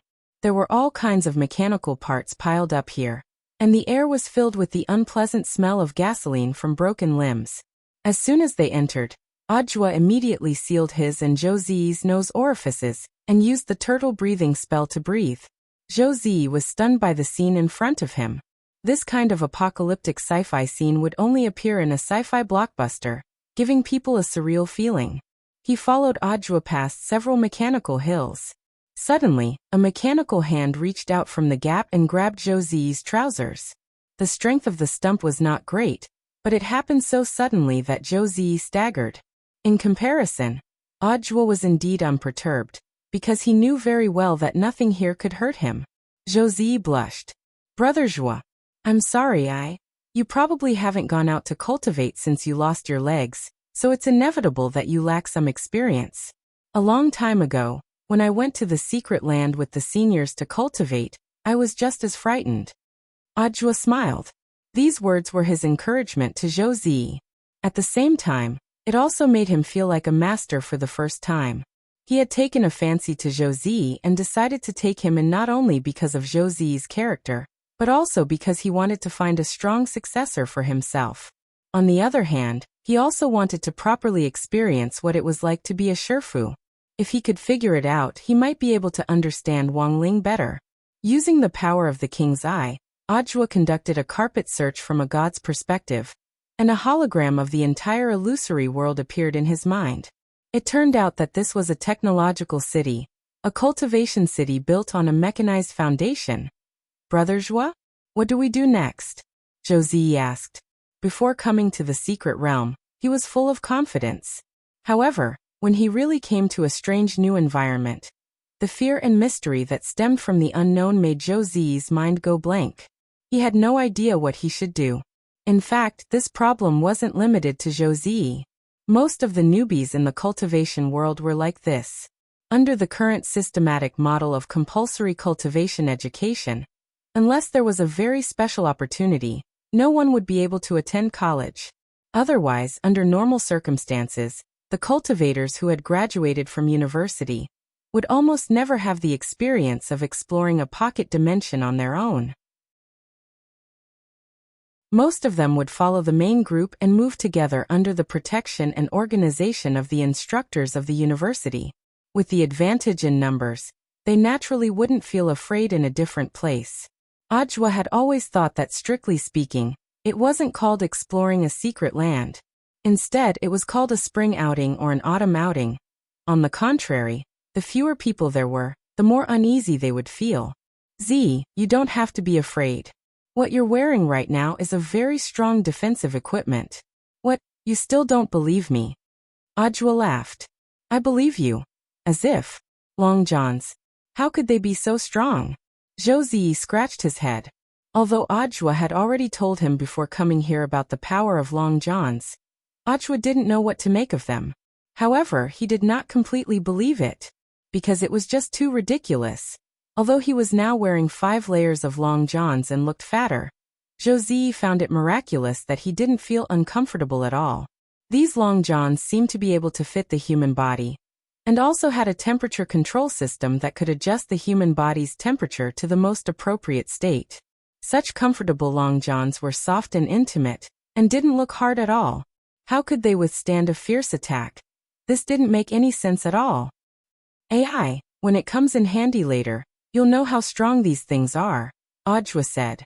After all, this enchanted long johns version 3.0 was Wang Ling's handiwork. Who would have thought that enchanted long johns would be more than 10 times more powerful than the chaos armor worn by Dao ancestor Wang's Dharma characteristic creature, Du? But now, these 5 long johns were stacked together like a doll. Although they made Zhou Zi look like a slightly bloated Michelin tire, Zhou Zi's armor was now fully stacked. No one could hurt him. He wasn't in a hurry. In fact, he had brought Zhou Zi here this time to find an opportunity to help him soar. It was true that this heartless patriarch was an ancient expert. But if Zhou Zi could get rid of this 10,000 ancient rank powerhouse, he felt that he was more than qualified to join his sect. He had won without doing anything for so long, and was well versed in the art of winning without doing anything. It was just that he never thought that there would actually be a day when he would bring along the disciple he wanted to take in and set up a winning scheme for his future disciple. He casually picked up 2 mechanical limbs from the mountain of garbage, and used the king's eye's recovery ability to scan them. Then Zhou Zi saw the 2 mechanical limbs actually turn into golden particles of light in his hands, which formed a holographic image in the air, and then swiftly materialized. This was the king's eye's light of repair, Home Appliance Edition, which was specially used to repair mechanical products. He had just wanted to give it a try, and never thought that it would actually come in handy. In less than 2 seconds, 2 brand new mechanical limbs appeared in Ajwa's hands. At that moment, both of them exclaimed in their hearts. Ajwa exclaimed in his heart, "So this is what a complete mechanical arm looks like." Zhou Zi exclaimed in his heart, "There's actually this kind of operation." Sensing Zhou Zi's astonished gaze, Ajwa couldn't help laughing. "Don't be too surprised, it's just an ordinary technique." After sorting out his thoughts, Zhou Zi said, "Brother Zhua, since these are all semi-mechanical cultivators, shouldn't we also switch to mechanical limbs?" Ajwa nodded. "Smart. But given your current realm, You don't have enough spirit energy to use the disintegration spell to replace your limbs. Even if you learn this spell, I'm afraid it won't last more than 10 seconds. Then what should we do? It's very simple. Just use an illusion spell. The next second, Audra used the Shared King's Eye ability to project the 2 mechanical arms that he had just restored onto himself, and Josie in the form of an illusion spell. When Josie saw that his right hand had suddenly turned into a metal mechanical arm, he was completely taken aback. Amazing! It's like I've changed into a new layer of skin. That's foolproof. Audra cupped his chin and said, but this illusory realm is already another country. I'm guessing that the currency used here is different from what we usually use. Unlike other secret realms, this secret realm had these mechanical native cultivators, and its own civilization. Wherever there were people, there would definitely be all kinds of sales and transactions. Furthermore, through the holographic image sent back by the King's Eye, Audra could also see the dazzling, central core area. So the crux of the problem was how to enter this place as legal natives without alerting the enemy. Audra judged that if they wanted to move around here unimpeded, they would need to have enough money. Thus, at that very moment, facing this huge and sparsely populated parts junkyard in front of him, Audra discovered an opportunity to strike it rich. Go pick up some parts that look like they can still be used, Audra said. He had the ocular technique of repairing light. Home appliance edition, so he could turn waste into treasure and sell it for a profit. Okay. Josie understood tacitly, and could almost immediately guess what Audra wanted to do. But just as Josie was about to act, a tall, fair-skinned young man suddenly appeared in front of them. He was dressed in casual clothes and had neat bangs. As he approached them, it was as if they could feel the sunlight radiating from him. Brother, you don't seem to be from here. Audra frowned. Me? Indeed not. But neither are you. The young man smiled. Who are you? Audra's eyes darkened. This unknown young man could actually see through the King's Eye's illusion spell? This was inconceivable to him. Sorry, I didn't mean to eavesdrop on you. I also accidentally fell into this secret realm. At that moment, the young man raised his hands lazily in a gesture of surrender. So he had eavesdropped. Audra breathed a sigh of relief. So I just want to ask, where on earth is this place? I heard you say that it's a secret realm. Have you heard of Bayen City? I'm from there, the young man said. Bayen? Audra was blank. Then he looked up at the person in front of him. As far as I know, our Huaxiao nation doesn't have a city called Bayen. Huaxiao nation? Hearing this, the young man was blank. He rubbed his chin with a thoughtful expression and couldn't help muttering. Oh no, did I fall into another space? Brother, aren't you going to tell me who you are? It feels very rude, Audra said warily. He felt that there was something indescribably strange about the young man in front of him. And most importantly, the other party's battle strength wasn't ordinary. The young man hadn't deliberately released his spirit power, but through the King's Eye, Audra could clearly see that the spirit power in this young man's body was as boundless as the sea. It was almost on par with a Tao god. Then in exchange, after I'm done, I hope you can tell me who you are. The young man smiled warmly and then held out his hand to Audra. Hearing Josie call Audra Brother Zhua earlier, he also said, Hello Brother Zhua, my name is Qin Zong. Qin as in Chu Tian, Zong as in vertical and horizontal. Qin, Zong. Audra was stunned by the name. Somehow, he felt that he had heard it somewhere before. At that moment, Audra still hadn't realized it. This handshake was a historic meeting.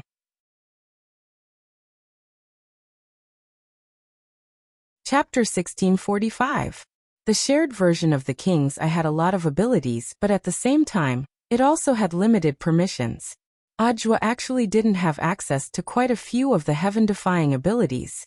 It wasn't that he was stingy, but that once these abilities were abused or used improperly, they could have a very serious butterfly effect. On the other hand, Audra actually hadn't reached the level of spirit power required to activate these heaven-defying abilities. He looked at the young man in front of him and felt like he had heard this name before, but he could not quite put his finger on it. Josie stared at Qin Zong. Although he felt that Qin Zong's sudden appearance was suspicious, He didn't know why he felt that Chinzong looked especially familiar. What do you think? Do you want to cooperate?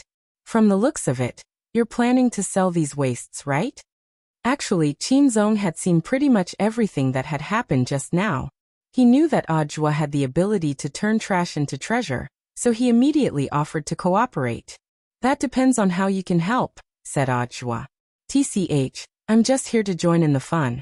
If I can help you, I hope you can help me think of a way to let me go home. Chinzong replied. It was Chinzong's first time encountering a space-time disorder after falling into a space-time turbulence. He could basically determine that he had fallen into another space. This was a big problem. With his current realm and strength, he was still unable to correct space-time. Of course, he didn't know whether Ajwa could help him.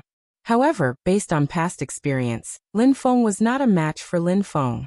He felt that following Ajwa was definitely the right choice, because he was lucky enough. Otherwise, he wouldn't have heard Ajwa and Zhou Zi discussing a plan in this deserted waste yard as soon as he had fallen out of the space, and he found that he could be of use. Cooperation? After all, we don't know you. I think we should consider it. Ajwa said. He did not reject Chinzong too much. It was just that he was too unfamiliar with Chinzong. He did not know what Chinzong's purpose for appearing here was. Also, if Chinzong were to join, it might affect Zhou Zi's contribution. While he was thinking, Chinzong crossed his arms and burst out laughing. I'm not a bad guy. If you're worried that I'll steal the credit, you don't have to worry. I'm the best at providing support. It wasn't that Chinzong had used some mind-reading ability, but that he had made a mental guess purely by analyzing the micro-expressions on Ajwa's face, and then hit the nail on the head by a fluke. Ajwa pursed his lips. It's not impossible for you to cooperate, but you have to follow my plan. Of course I'll listen to you. Chinzong nodded. Then you and Z can go pick up scrap, Ajwa ordered. Ajwa hadn't expected a Dao God cultivator to go pick up trash. He thought Chinzong would be angry, but in the end, Chinzong seemed to be in an unusually good mood. He did not look like he was picking up trash at all. Instead, he looked like he was looking for treasure. Ajwa was shocked again. He suddenly regretted agreeing to join Chinzong. Why did he feel like he had dragged a lunatic onto the boat? About a quarter of an hour later, Zhou Zi and Chinzong returned at the same time. Master, the storage bag is basically full. It looks like it can be used. Zhou Zi said. Basically, he picked up the severed limbs that looked new and didn't have much dust on them. In total, he picked up 100 storage bags, and they were full. After that, he looked at Chinzong. Then, Brother Chinzong, how much did you pick up? With a smile on his face, Chinzong fished out a gray item from his storage pouch. It was giving off a foul smell of engine oil. It looked like a lotus root that had just been unearthed from the mud. Can this be sold for money? Zhou Zi said doubtfully. Chinzong was very confident in himself, and the smile on his face didn't fade. You'll know when it's repaired. After a while, the three of them took the mechanical arm that Ajwa had repaired with Repair Light. Home Appliances addition to a shop that sold and recycled mechanical limbs. Chinzong glanced at the name of the shop, Boss Pigeon Mechanical Limb Shop, and suddenly felt all sorts of emotions welling up in his heart. As soon as they entered the shop, the chubby shop owner was counting the money in the cabinets and seemed to be muttering something incessantly. He stared at the account book, puzzled no matter how hard he thought about it, and looked distressed. I clearly sold 2,000 yuan worth of goods just now. Why hasn't the cash in this cabinet changed? Did I not learn functions well enough? My maths teacher is clearly still in good health. Boss, do you want to recycle the mechanical arms? Ajwa asked at that moment. The chubby shop owner immediately put down what he was doing, and a smile reappeared on his fierce-looking face. What do the three of you want to sell? Ajwa handed over Zhou Zi's storage bag first. These are 100 mechanical arms of different models. Boss, please appraise them. I hope you can give me a suitable price. If you want to sell them as a package, there's no harm in selling them at a lower price. He had the air of an old man, and didn't have the slightest bit of the guilty conscience of an outsider. The chubby shop owner was blank for a moment, then turned around and poured the mechanical arms in the storage bag into the huge cylindrical machine behind him. After the red beam of light scanned for more than 10 seconds, the 100 mechanical arms formed a long list, which was pulled out from the spit at the bottom. As I expected, they're all old models. The chubby shop owner sighed and showed the list to Audiobook. Sir, look, my machine is connected to the internet. Almost 99% of all models of mechanical arms have them, and you'll see them after a scan. He went on and on. The specific model, the year of production, the manufacturer, the price at the time of production, and the current market price. Although this batch of mechanical arms looks especially new, as if they've never been used before, they're only slightly higher than the normal recycling price. For 100 of them, I'll give you 5,000 silver gear coins at most. Only 5,000? Audiobook frowned. It looked like his plan to make a fortune by repairing broken mechanical arms was going to be a little fruitless. He roughly knew that the boss was exaggerating a little, but from a business point of view, there was nothing wrong with him being meticulous with his calculations. Normally, it would definitely be more than 5,000. Perhaps the boss had quoted a little lower, but Audiobook guessed that the difference was only a few thousand yuan. Was he short of a few thousand yuan?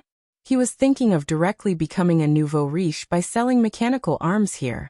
No matter what, he had to earn 100 million first. So Audiobook couldn't be bothered to haggle, and directly agreed to sell the bag of mechanical arms. The boss straightaway took out 5 1,000 yuan banknotes from the cabinet and handed them to Audiobook. Silver gears were drawn on them, as well as a special anti-counterfeiting seal.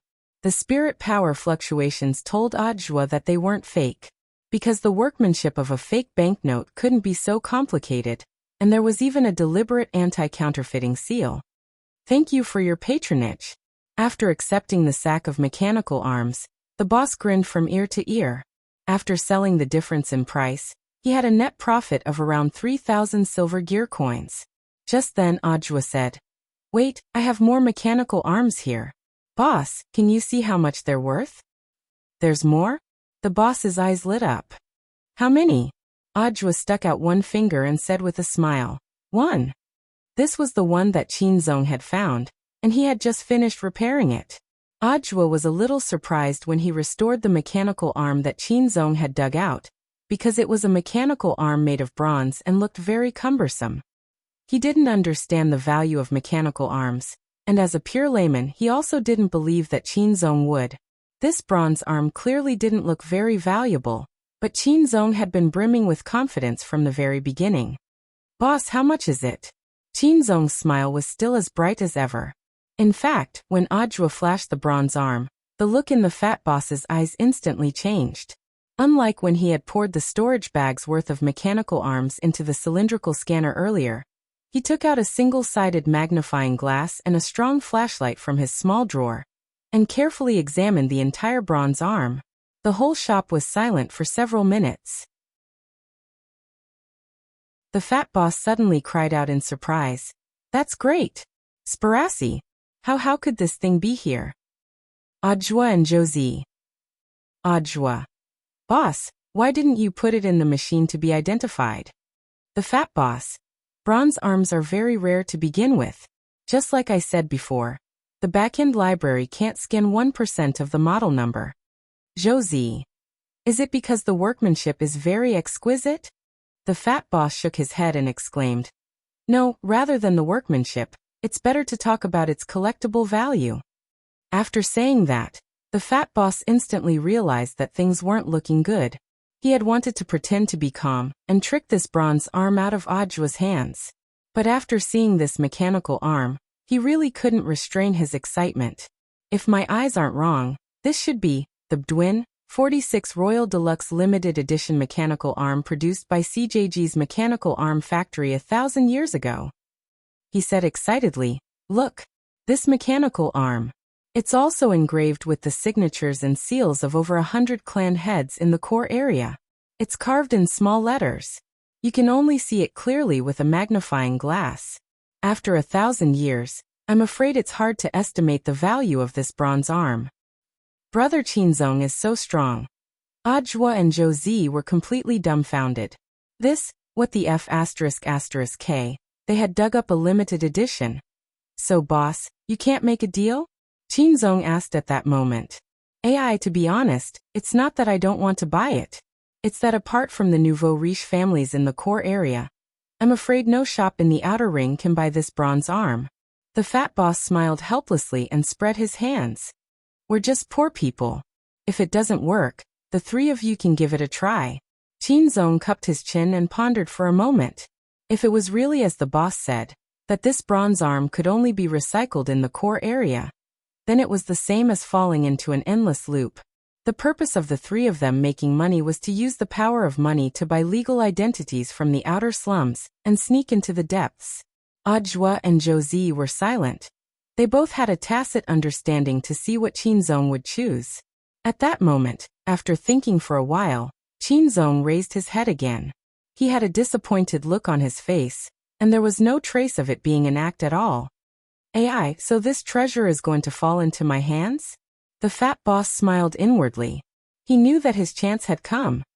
Actually, if you're willing to sell it, it's not that I can't buy it. But I've already reminded you in advance that given the value of this treasure, it's not worth it to sell it here. Our recycling price is definitely far lower than in the core area. Then how much can the core area open? For them, I think they'll have to give at least 1 million. 1 million silver gear coins? Asked Josie. No, 1 million gold gear coins. Based on a 100 conversion, it's equivalent to 100 million silver gear coins, said the fat boss. Then how much can you give? Asked Qinzong. Me. I can probably give at most 100,000, and it's silver gear coins, said the fat boss as he scratched his head. That's a little big indeed. Qinzong laughed. How about this, boss? If you're willing to accept it, I can sell it to you. We've been short on money recently. The fat boss was immediately stupefied, and simply couldn't believe his ears. What? You're willing to sell it to me? But you also know that 100,000 silver gear coins is definitely a small amount. Apart from money, I think you should also give us some subsidies. What do you say? Qinzong narrowed his eyes and smiled. This, the fat boss thought for a bit, then said, how about this? If you're willing to sell it to me, I'll give you the tickets to tonight's underground boxing competition. I've received reliable information tonight that the favorite to win the championship, Jian Xiaochang, is up against that master Niu Baogua. Tonight, I've received reliable news that one of the favorites for the championship, Jian Xiaochang, is going up against Master Niu Baogua. Grandmaster Niu Baogua will win. If you win according to the odds, you can get 1 million silver gear coins in one go. Absolute victory? Qinzong smiled. The match hasn't started yet. I don't believe in rumors. At this time, the fat boss gritted his teeth and decided to use a method that looked like a gamble, but was actually the most profitable for him. How about this? I'll give you 50 lottery chances for free. As you can see, although my shop isn't big, I do have top-notch goods. Whether or not you can get it depends on your luck. As he spoke, he pressed the button on the counter and sealed the door of the shop on the spot.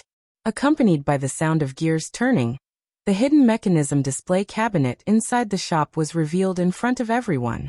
This was his collection of mechanical arms, and there were more than 100 of them. These are my trump cards. I don't usually show them to the public. He pointed at his hidden display case and said, the second to last floor above us is Section SS. Most of them were just recently eliminated from the core zone, but they sell for an average of 100,000 silver gear coins here. The next box is Section S, which sells for an average of 50,000 silver gear coins. Section A sells for an average of 10,000 silver gear coins. The rest are B goods worth a few thousand silver coins and C goods worth only a few hundred silver coins. After saying that, the fat boss turned around and carefully picked up the bronze arm from the cabinet and put it on top of the display cabinet. All these years I've always wondered if there were any SSR grade goods. Josie and Josie. So boss, what do you mean? A lottery. As long as you're willing to sell me this bronze arm, I'll let you draw all the mechanical arms in my shop, including the one you sold me, the fat boss said excitedly. There are a lot of small iron balls in that cradle over there. Black is C, gray is B, silver is A, gold is S, purple and gold is SS. and the ones that represent SSR are jade balls. I see. Qinzong nodded thoughtfully. How about it? Do you dare make a bet with me? If you're fated with this bronze arm, you might be able to draw it back. The fat boss continued to tease Qinzong into participating in this bet. He looked full of confidence, almost certain that Qinzong wouldn't be able to draw it if he got carried away. The shop's lottery routine had always been the same. The prizes were very tempting, but the chances were minuscule. There were 100,000 small balls in his cradle. According to the ratio, most of the balls were gray and black, while there were only 100 silver balls representing A and gold balls representing S, and 10 purple and gold balls representing SS. Of course, the most outrageous was the SSR jade ball that the boss had just decided on a whim. There was only 1 in 100,000 balls. As he spoke, he deliberately opened the cradle and showed the key jade ball to Qinzong, Zhouzi and Qinzong, then added 2 more into the cradle. I'll add 2 more for you. Good enough, right? Excuse me, boss. Is there no other alternative? Do I really want to draw a lottery? Qinzong asked repeatedly to confirm. No. I'm poor, so I can only bet on luck. The fat boss laughed. If you don't sell it, I'll go to another shop and they'll probably let you draw a lottery. Okay. I'll draw. Qinzong laughed. The fat boss was delighted. You mean? Qinzong nodded. Yes, I'll sell this bronze arm to you. But if I draw something good, don't go back on your word, boss. The fat boss smiled slyly. Don't worry, we're all serious businessmen. As soon as he said that, the two of them sneered in their hearts at the same time. Qinzong. Have this fool. The fat boss. Have this fool. With a probability of 3 in 100,000, I'll let you draw 50 times. Can you kill me instantly?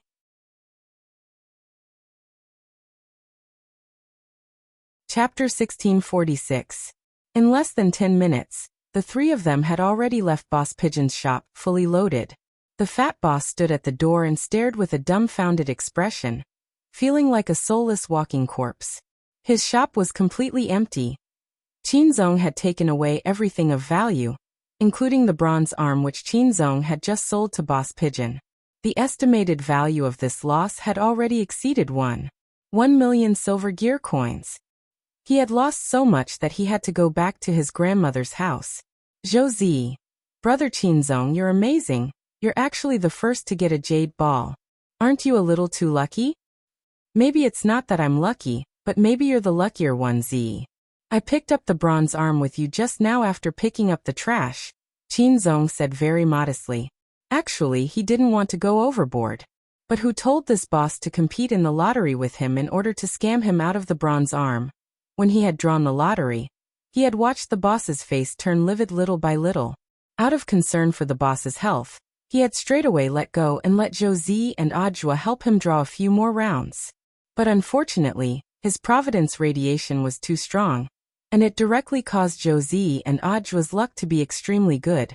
The three of them took turns and won one item after another. Nearly 99% of the gray and black balls were drawn, but they didn't win a single one out of 50 times. The mechanism of providence radiation had started a long time ago. As the one and only koi in the cultivation world, Qinzong's passive ability had already reached the level of precise radiation after constant cultivation. That was to say, as long as Qinzong subconsciously listed someone as an enemy, even if he was present, the providence radiation wouldn't reach that person. Hence, Boss Pigeon was out of luck. But this also reminded Qinzong of something else. That was, he now indeed regarded Audiobook and Zhouzi as his teammates. Strange. It's clearly the first time we've met, but why does it feel so familiar? Qinzong murmured in his heart. He had also noticed this problem. He felt that there seemed to be some kind of hidden tacit understanding between him, Audiobook and Zhouzi. This sort of tacit understanding was very wonderful, especially between him and Audiobook. Both of them had this feeling, but they couldn't quite put their finger on it. It was clearly his first time meeting Qinzong, but he had directly agreed to work with this stranger. This was definitely not his style. Given Audiobook's usual strict attitude, it wasn't his style at all. Unfortunately, this time it was a special case, because he felt that Qinzong was inexplicably familiar, and there was an indescribable sense of intimacy. However, he didn't show it. He still had a cautious look on his face, but he had already let down his guard a little. Let me do some calculations. If we can win tonight's underground fight, we'll have at least 3 million silver gear coins as our starting capital. If we can enter the core area and sell this bronze arm, we can directly become the landlord, Qinzong said with a smile. So. Ajwa nodded indifferently. In fact, he was lucky enough to discover this problem as well. Despite Qinzong's excuse that it was Zhou Zi's good luck, the change in his luck was obvious. Ajwa knew that he had never been a king of luck. Although his current career path wasn't bad, he couldn't be called a true king of luck if he was lucky once in a while. A true king of luck was the kind of person who had especially good luck no matter what they did. Last night, he had spent 648 on 3 orders, but in the end he had only gotten 3 guarantees. How could he be called a king of luck? As for Zhou Zi, there was no need to even mention him. It was obvious that he hadn't been born with extremely good luck, otherwise his leg wouldn't have been so tragically amputated when he was young. So based on Ajwa's judgment, the real problem probably lay with Qinzong. This person, his luck is really a little strangely good. Ajwa sighed sadly in his heart, but he didn't show it, and decided to keep observing him. Brother Zhua, I thought we were already in the same boat after what happened just now. But why are you so hostile towards me? Is it because I didn't do well? Qinzong folded his arms and looked at Ajwa with a gentle smile. The average girl wouldn't be able to withstand this star face, which looked like a protagonist's smile. Ajwa couldn't help but be glad that he hadn't brought Kyuko Ryoko along. Maybe his wife would have been abducted. Don't think that we're already friends. It's just a purely cooperative relationship. Ajwa's voice was cold and his face was devoid of emotion. He looked angry, but in fact he wasn't, and his heart was even a little calm. In the end, as soon as he showed this attitude, Qinzong suddenly laughed. I say, Brother Zhua, don't tell me you're at Sundara? Ajwa's eyes widened and his face was filled with horror. Nonsense. I don't know what you're talking about. Hearing this, Zhou Zi couldn't help laughing. In fact, he also felt that it was a little. After all, he had lived with Ajwa for a while and knew very well that he wasn't a tough person. So it was very unnatural for him to suddenly become tough. Of course, given Zhou Zi's clever little brain, how could he not have guessed that Ajwa's cold attitude towards Qinzong was actually still out of vigilance? But Ajwa's current double talk reminded him of his Shifu Ryoko. He couldn't help exclaiming in his heart, TSK. As expected of a couple.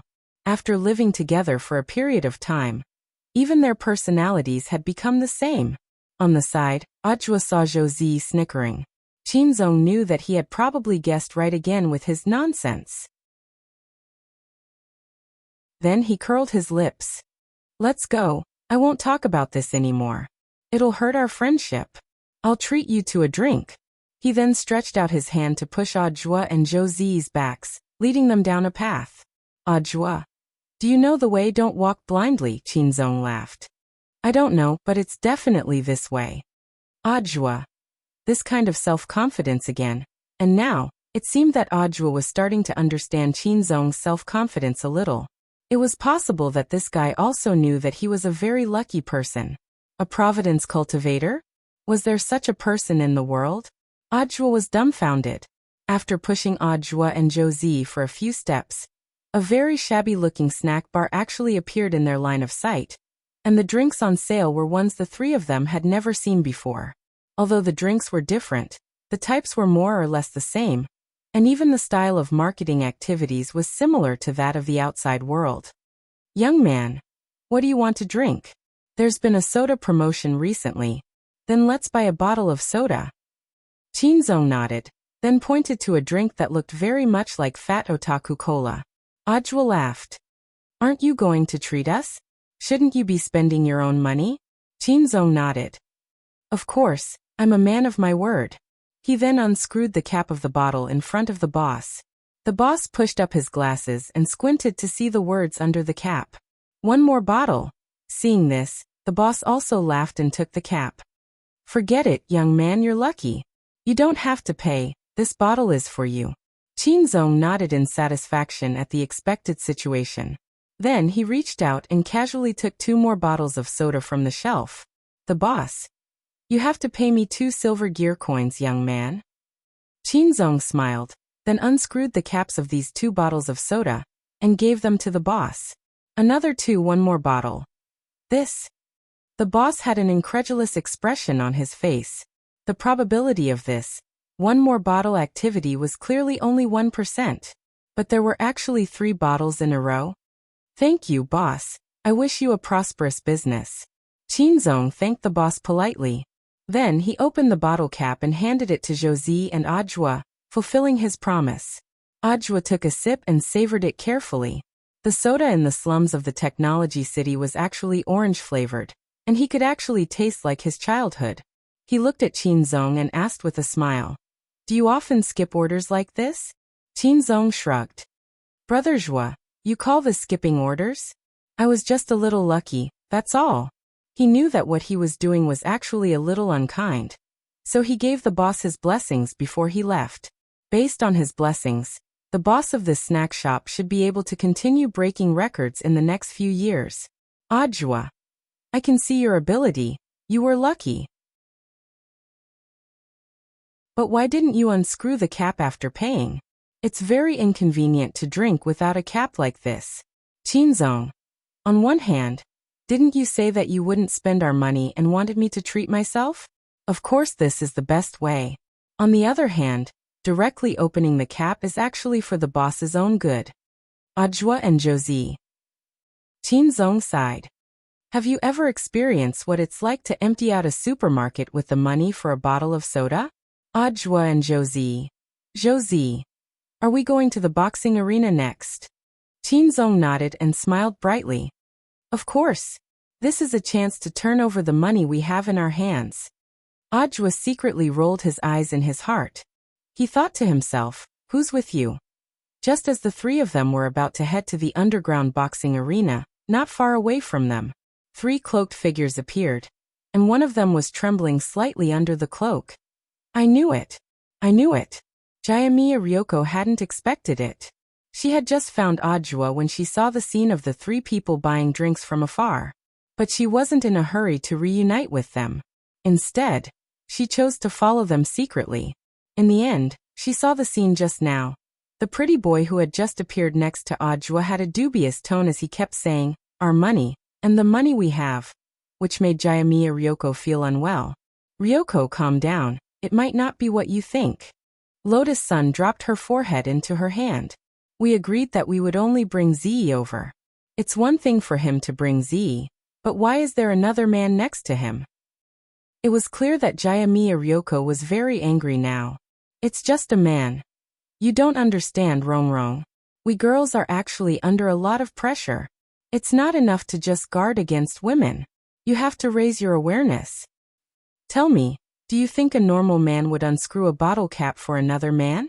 Audiobook isn't a girl. Why would he do it for him? Doesn't he have his own hands? Jayamiya Ryoko said angrily. And that person just now seemed to have said our money. What our money? This Audiobook actually dated a 3rd man outside and didn't tell me. He's even hiding a little stash of money. If he was short of money, he could have asked me. He could have asked for as much as he wanted. It's not like I don't have. Ryoko, calm down first. Lotus Sun didn't know whether to laugh or cry. She felt that Jayamiya Ryoko was really too sensitive. Senior Golden Lamp, please help persuade him. Under the cloak, the monk's voice was cold. Monks have long since seen through the world of mortals. Please forgive this poor monk for not being able to understand the love and affection of the secular world.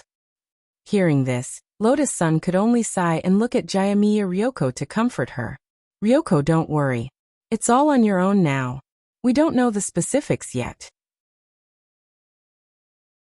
I think they were talking about some boxing match just now. Do you want to go and have a look? That's fine. Jayamiya Ryoko nodded. But the currency in this world is a little different from ours. It doesn't seem like we can do without money.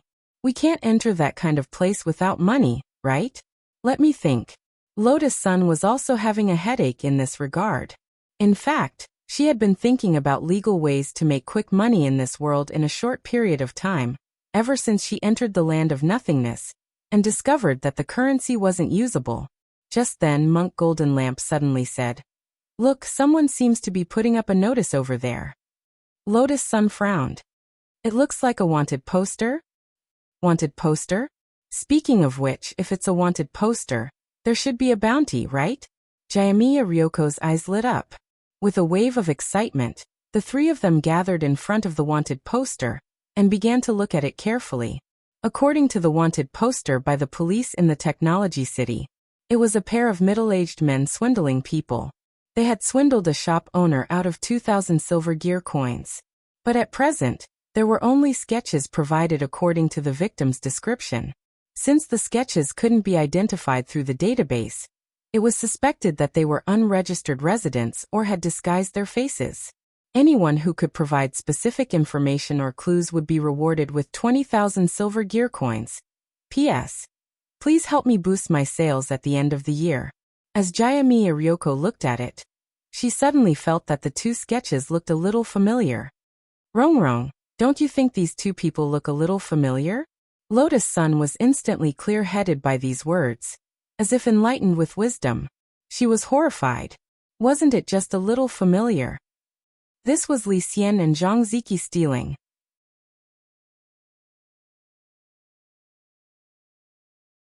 Chapter 1647.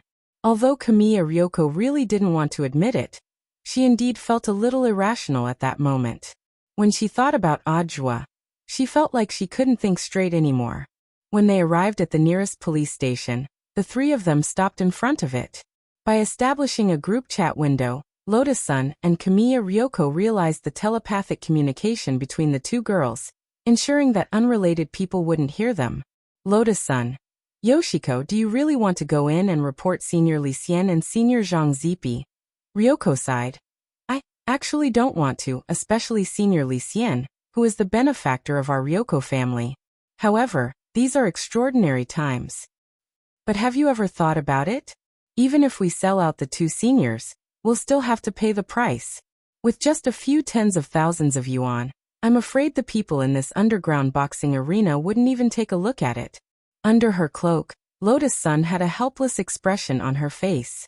Although she didn't understand the rules of the underground boxing arena, however, based on her basic understanding of the circle of the rich and powerful, such a place was opened underground because it could not be brought to the public, and the entry requirements were also very harsh. Otherwise, if he was especially rich, he might be able to make an exception. Just like that, the scene fell into silence again.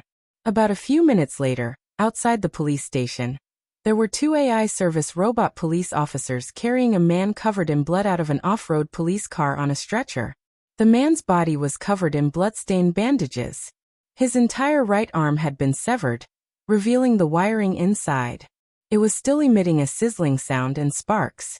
Inside the police station, a middle-aged man with a big belly and wearing a coffee-colored windbreaker walked out with a cigar in his mouth. His lower body was very strange. He didn't have legs but two treads. He looked very much like a human-shaped tank. As soon as the man appeared, the intelligent mechanical police officers in the car saluted him. Chief Daikas.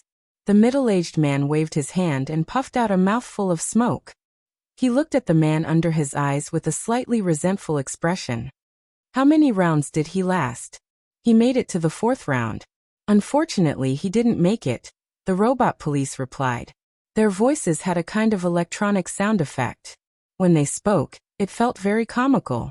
However, in the face of a reply, their reaction speed was very shocking. It was as if they were real people. What a pity. Just one more round, and he would be able to enter. I'm afraid I can't stay in this restaurant anymore. It's boring. Amidst the middle-aged man's sigh, the buzzing sound of the person on the stretcher disappeared just like that. He had completely breathed his last. On the side, Lotus Sun and Kamiya Ryoko felt uncomfortable watching this. Mysterious Sea's healing sword chi was only effective on humans, and there was nothing Lotus Sun could do about a cyborg whose body was half mechanical. Why don't you send him to the clinic first? The doctors at the scene have determined that there is no hope. There is a shortage of spare parts in the clinic. If we can't cure him, it will take up resources. How pitiful. The middle-aged man said. Forget it, just send him home. Also, you must pay the compensation as stated in the contract. Understood, Director. Then 2 robot police officers carried a stretcher and put the poor dead man back into the car.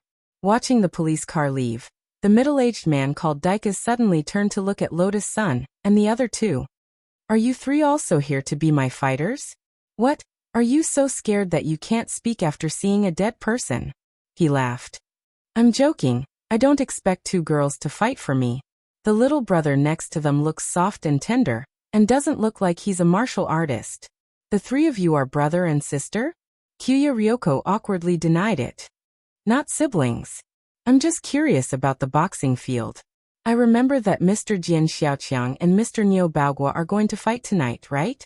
The semifinals are over, right? She tried to worm information out of him. Unexpectedly, not only did this man called Daikas not find it troublesome, he even thought it was interesting for a girl to ask about such things. He took a puff on his cigar and said slowly, You women don't understand the fun of the rich and powerful. Before the finals, there is a dojo challenge. You have to challenge a total of 5 rounds to qualify, and then you have to fight last year's dojo challenge champion to warm up before the match. Even the finals aren't as good as this. Because it's a fight for life. Between the 2 of them, one has to die. That person just now signed a life and death contract with me, and was sent over. That person is doing it for his family. In a slum like this, of course it's for his livelihood. If he hadn't stood up to fight for me, I'm afraid he wouldn't have been able to pay off the debt his family owes. Daikas smiled mockingly. But it's a pity that he's already at the 4th round. If he could break through the 5th round and challenge last year's dojo challenge champion, he would get a full 6 million. He would be able to jump out of this slum in one fell swoop. 6 million? Silver gear coins? No, gold gear coins. Daikas's voice grew louder. And it's not just 6 million. There's also a pass to the core area. I made an agreement with that man just now that I'll provide the registration funds and the entire fee. He'll fight for me, and if he wins he'll get 3 million. The remaining 3 million and the pass are mine. I see. Lotus-san and Kyuya Ryoko nodded. They had a general idea of the situation. And judging from the director's description, this person wasn't too bad. At least he kept his promise with the man on the stretcher. So, the finals are just for the fun of betting among the poor. The Dojo Challenge champion is the most exciting. But last year's Dojo Challenge champion was very strong. I think he's going to make a meteoric rise this year. Because so far, no one has passed the 5th round. If no one is his opponent, he'll have to enter the core area lying down. Then who was last year's Dojo Challenge champion? Lotus-san asked. In fact, last year's Dojo Challenge champion was Mr. Niu Baogua's master, Baogua. Last year, not only did he single-handedly challenge the 5 past lords arranged by the bigwigs, he also used only one move to kill the Dojo Challenge champion the year before last. One move? Yes, one move. It said that when he used it, he was so fast that people couldn't see his movements. By the time they reacted, he'd already hit the ground. Those who saw it at the scene only saw a flash of lightning and thunder. And this move was also called by him, Lightning 5 consecutive whips. The more Dekar spoke, the more agitated he became. The veins on his forehead bulged, and he had to rub his twitching temples. I'm sorry, I was too agitated and talked too much to you girls. Mr. Director, can I give it a try? Just then, Ryoko Kyuko took the initiative to step forward. Lotus-san, and the monk's eyelids twitched when they heard her request to fight. They hadn't expected Ryoko to do this at all. Of course, Ryoko wasn't just throwing her life away. She had just estimated the realm of that seriously injured man, and felt that he was at the peak late golden core stage. With the ghost talisman on her, she might be qualified to challenge him on her own. At the very least, there was Monk Golden Lamp to vouch for her, so it was very safe. You? Daikas laughed. A woman shouldn't join in the fun. Although you don't look like one. Blue veins popped out on Ryoko's forehead. What do you mean? Daikas chuckled. Of course I'm talking about your chest. It's so flat that you're hardly a woman. Don't even think about the dojo challenge. As soon as he said this, he suddenly felt a powerful wave of negative energy in front of him. Ryoko mobilized the power of the ghost talisman and smashed her fist heavily into the ground. In her mind, she imagined Audra cheating on her, and with a man at that. Under this double fury, coupled with Daika's precise lightning strike, Ryoko Kyuko instantly erupted with unparalleled destructive power. Boom! Ryoko smashed a 10-meter deep hole in the ground in front of the police HQ, and the nearby ground cracked as if there was an earthquake. Hiss! Lotus Sun and Monk Golden Lamp sucked in breaths of cold air at this scene. A woman caught in the act of adultery was indeed terrifying, and the most horrified was naturally this director Daika's. After being stunned for less than 3 seconds, his face instantly lit up with delight. Ha ha ha ha. Who would have thought? Even I, Daika's, would make a mistake one day. Miss, I'm sorry for my slip of the tongue just now. I shouldn't have looked down on you and even attacked you. Although, Dekars didn't think that Ryoko Kamiya would grow breasts. As a man who had seen countless people, he could basically understand this with just one look. Ryoko patted the dust off her hands and looked at Daika's. There's no need for a life and death contract. In any case, I'll definitely win. But after I win, the pass is yours. As for the prize, I want 5 million gold. Interesting. Daika's laughed. Then it's a deal. But there's still less than 5 hours before the finals, which means you'll have to challenge 5 levels in a row. But there's a problem. 5 levels plus the Dojo Challenge King from last year, right? I, Ryoko, am not afraid at all. So your name is Ryoko? Daika's rolled his eyes. How about this? I'll get you a fake identity, and you'll be called Ryoko. No one uses their real names in that underground boxing ring. They all use fake identities to go in. Then can you get one for my junior sister and junior brother? Ryoko Kyuko took the opportunity to ask. Oh, so the 2 behind you are your junior sister and junior brother? Got it. Since it's Ryoko. Oh no, it's Miss Ryoko's request, I'll definitely do it. Wait for me here, I'll get someone to make new IDs right away. Daika's was so excited that he rushed into the station. Seeing him leave, Ryoko hurriedly looked back at Golden Lamp, and then at the monk with a pleading look. Senior, can you help me enlighten me? Golden Lamp. He knew it would be like this.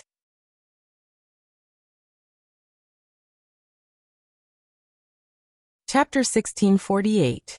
The entrance to the underground boxing arena in the slums of the Technology City was in a deep alley on 5th Ring Road. Deep in the alley was a sealed manhole cover, which was open to reveal the entrance. At the mouth of the alley were gun-wielding mechanical cultivators. These brawny men blocked the entrance tightly like a human wall, adding a layer of mystery to this restricted area.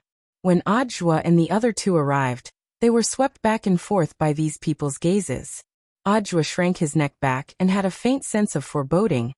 It wasn't that he was afraid of these brawny men with big heads and thick necks, but inexplicably felt a strange coldness behind his back.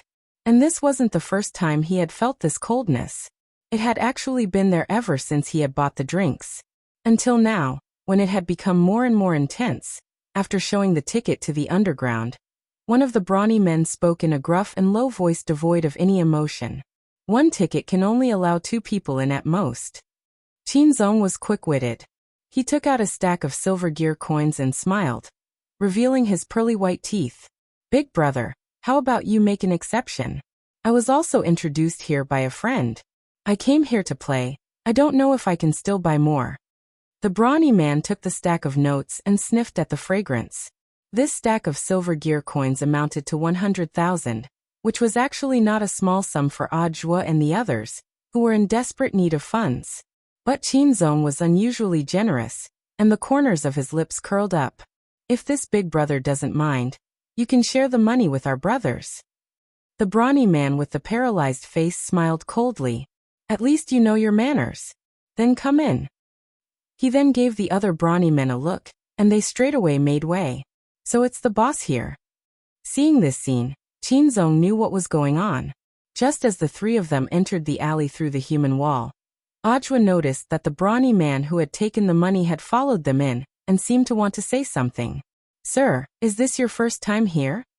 Yes, it's my first time. Qinzong answered truthfully. The odds for the final are 1/6, and most people think that Jian Xiaochang will win. But there's no point in betting on the final. The brawny man said in a gruff voice. If this is your first time here, I suggest that you play a dojo challenge. The odds were 160. However, the entrance fee for this place is 1 million silver cog coins. Mister, you seem to be quite generous. Do you want to play something exciting? Qinzong's eyes lit up. He had just tipped the burly man 100,000 yuan, so he had exactly 1 million yuan left. Following behind Qinzong, Audiobook and Josie sighed in their hearts. All these coincidences were so natural. It was as if everything had been planned. Audiobook now realized that perhaps Qinzong hadn't just been lucky. He might be the embodiment of luck.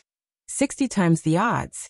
If he could win, they would get 60 million silver gear coins. Qinzong's face was full of interest. Then how do we get in? The muscular man revealed an ugly smile and walked straight to the innermost part. He opened a manhole cover hidden under a blanket. Gentlemen, please enter from here. This is the VIP passage. I see. Thank you. Qinzong nodded. You're welcome, sir. I wish you good fortune. After saying that, the brawny man watched Qinzong and the other two go in with a smile on his face. Then he covered the manhole cover and carpet again. The underground boxing arena in the VIP area was a little different from what Audiobook and Qinzong had imagined. These people were dressed in bright and beautiful clothes. Just from their appearance, they already looked like poor people. Audiobook frowned slightly. These people are from the core area, right? He could roughly guess a few things from the scene in front of him. The odds in the finals were only 1/6, so in the end it was just the poor people's plate. While this dojo challenge was the real deal, where the rich and powerful looked for excitement. At the betting counter, a lot of people were discussing the dojo challenge. Ah, what a pity for that man earlier. He was already in the 4th round, but in the end he was violently beaten up and carried away. Only I, great general Hu, can win this dojo challenge. In my opinion, Treasure Hu will definitely win this year's dojo challenge. A middle-aged man with a big belly laughed fiercely.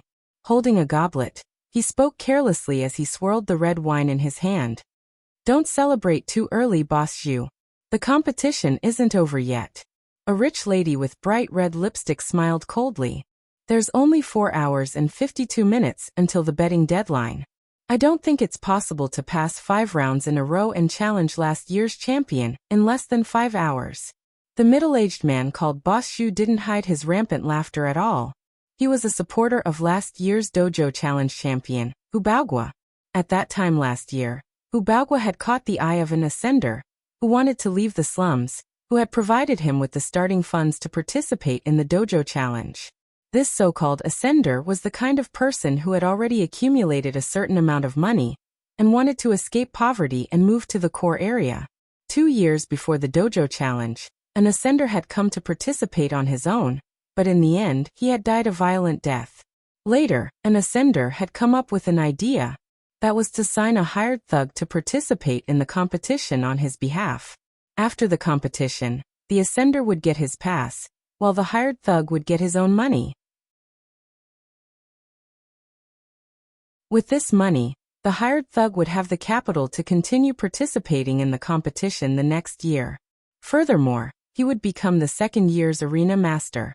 The dojo challenge had been held for dozens of years now, and this was already an unwritten rule. Director Daikas, who was working with Ryoko Kamiya, was in fact one of the ascenders.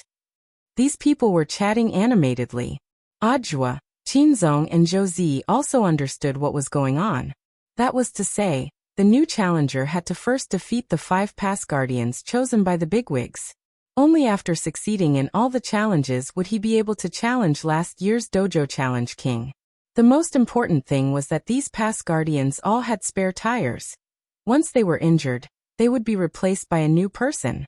That was to say, no matter who challenged them, the first 5 past guardians would always be at full HP and MP.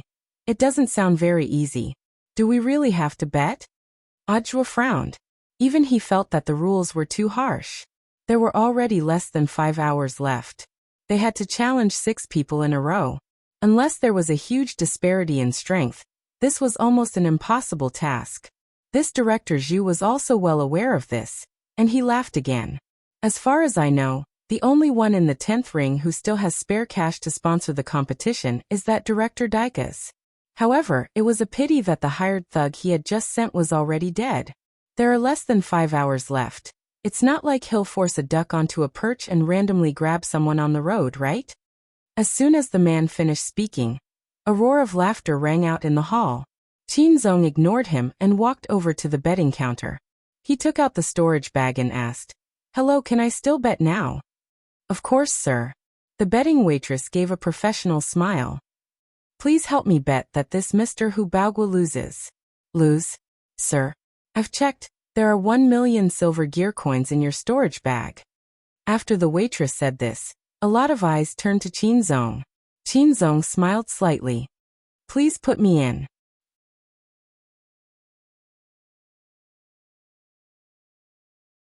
Chapter 1649.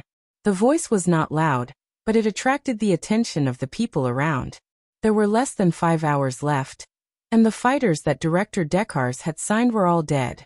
There was almost no one in the entire 10th ring who had extra money to fund the next match.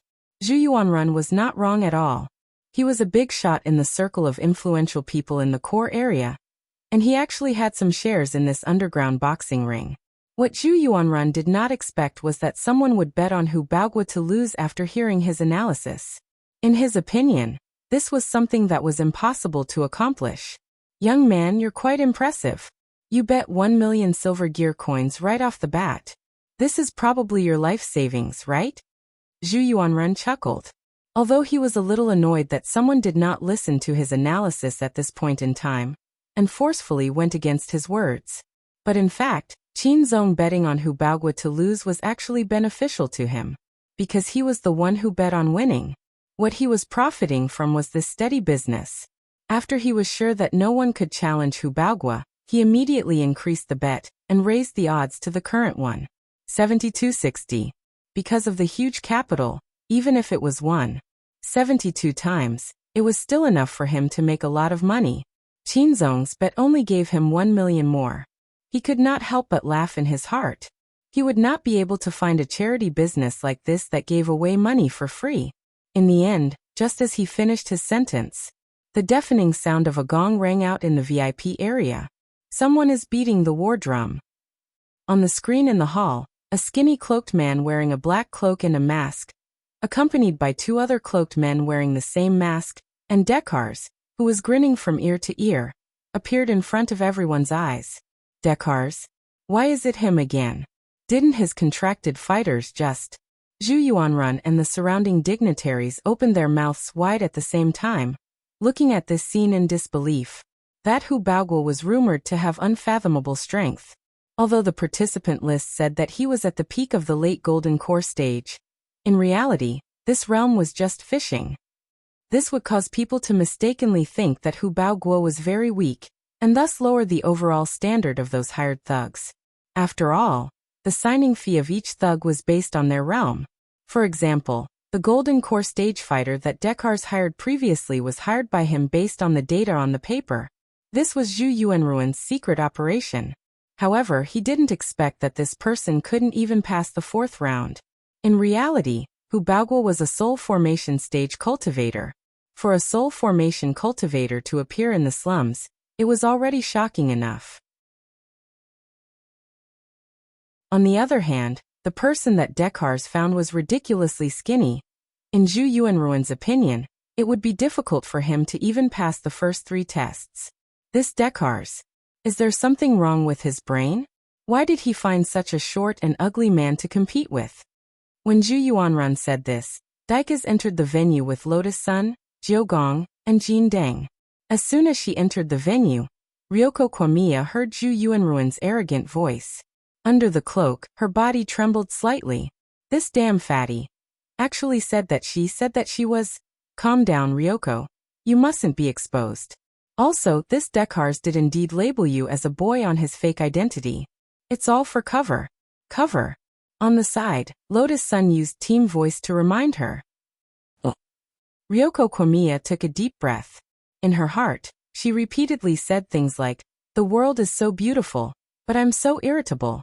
The golden lamp's light blessing spell on them perfectly concealed their auras to ensure that Ajwa and the others wouldn't discover them. Sharing the king's eye was indeed very powerful, but it was worlds apart from the real king's eye. As long as the light blessing spell was strong enough, it would be impossible for the king's eye's power to penetrate it. So now they were being blessed with version 4.0 of the golden lamp's light blessing spell. Although the effect was temporary, it greatly increased Ryoko Kwamiya's fighting strength. When they entered the hall, Lotus Sun had been worried that Ajwa would see through them. After a brief exchange of glances, in the end, Ajwa's gaze quickly shifted away from them.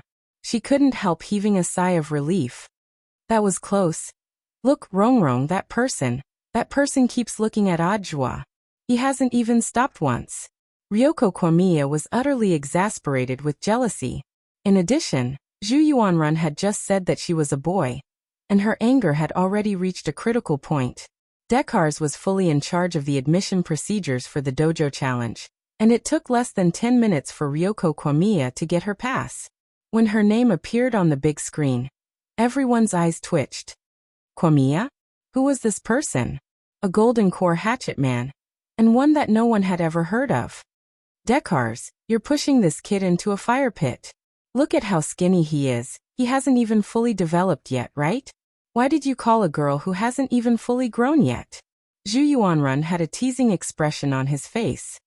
Pushing into a fire pit? What do you know? Dekars completely ignored what Zhu Yuanrun said. He had already seen how powerful Ryoko Kwamiya was, and naturally didn't care what others thought. Although Ryoko Kwamiya's asking price was indeed higher than that of the dead male hatchet man, his ultimate goal was the pass. As long as he could get the pass, everything would be worth it.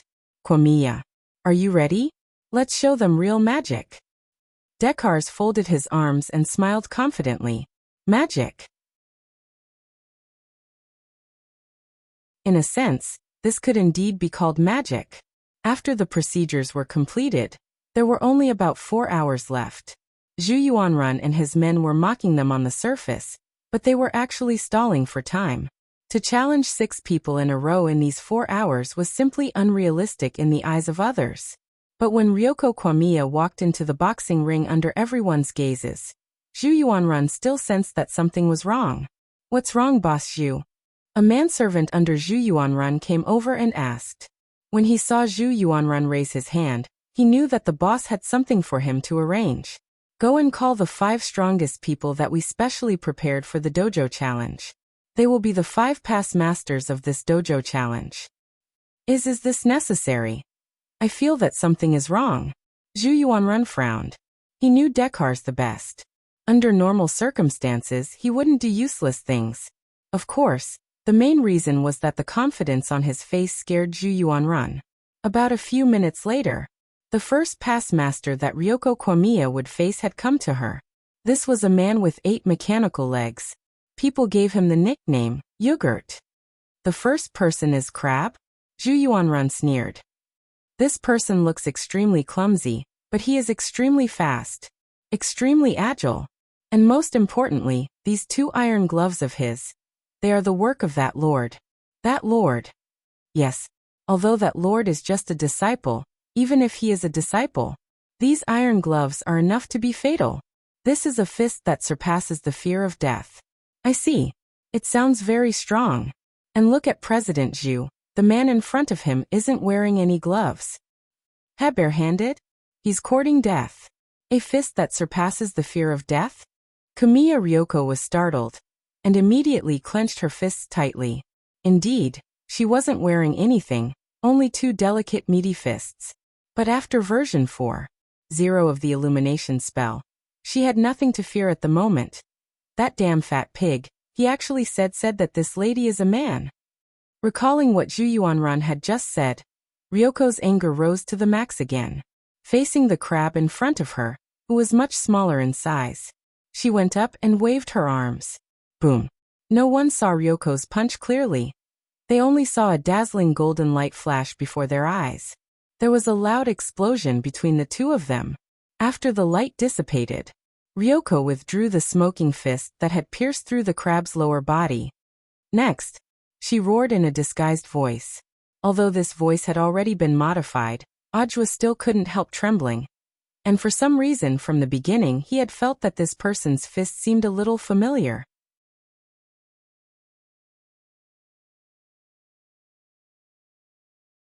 Chapter 1650.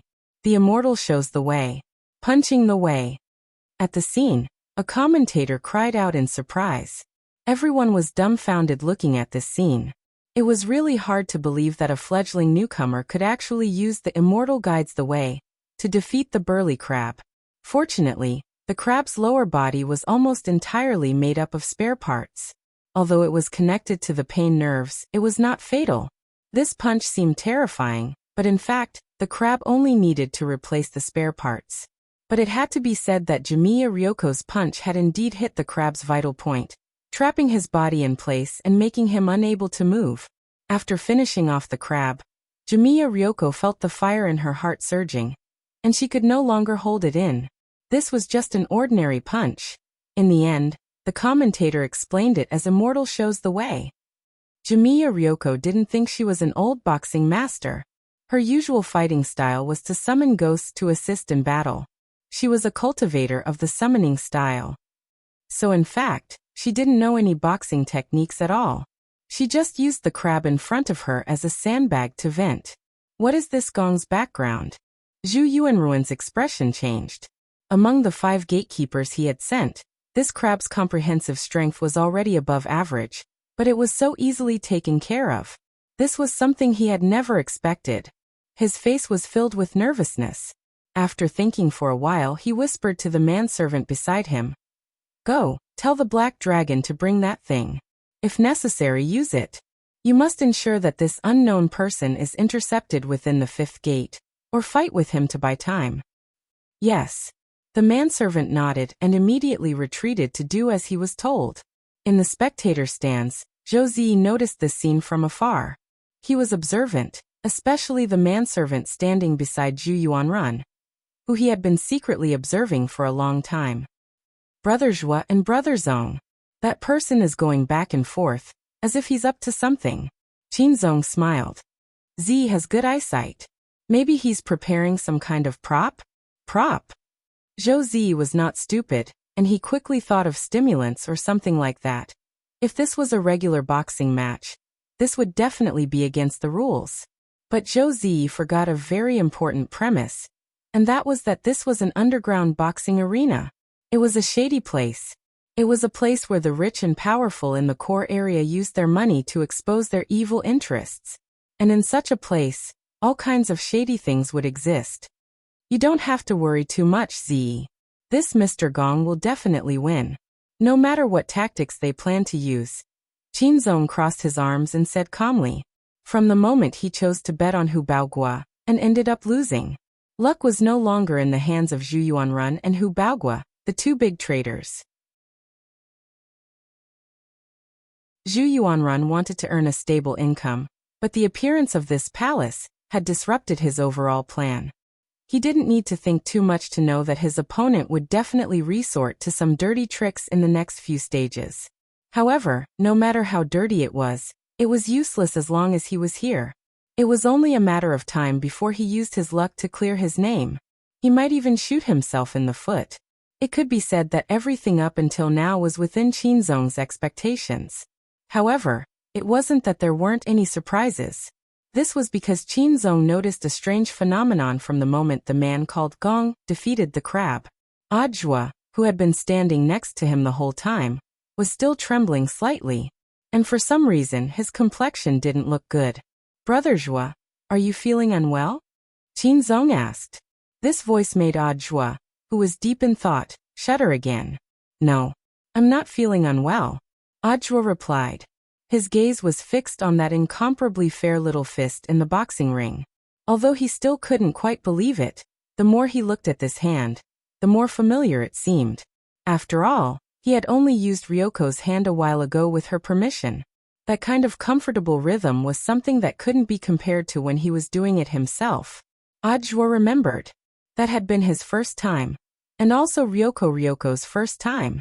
He had never been touched by anyone other than Ryoko, and it was also Ryoko's first time coming into contact with this kind of thing. Thus, this incident had left a deep impression on both of them. At least for Ajwa. He had carved every inch of Ryoko's hand into his bones. But if this person really was Ryoko, why had she appeared here to fight in an underground boxing ring? And who were the other two people in the cloak? All kinds of questions lingered in Ajwa's mind. Given the current situation and his understanding of Ryoko, the first person he thought of who would be able to fool around with her recently and get close to her was Lotus Sunday. As for the remaining person, he was definitely an almighty figure. Gu Shuanji, Crispy Noodles Dao Monarch, Monk Golden Lamp. All of them were possible. At that moment, Ajwa's mind was spinning rapidly. If his inference was completely correct, then what was the reason for Ryoko and the others to hide their true identities, since they had already come to this illusory world of nothingness? Why didn't they acknowledge him? Ajwa couldn't figure it out no matter how he thought about it, and had a very bad feeling about it.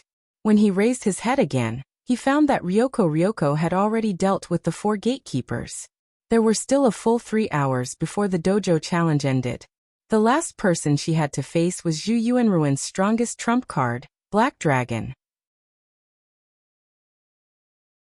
Compared with the others, Black Dragon didn't have much of a showy appearance, and looked just like a normal human being.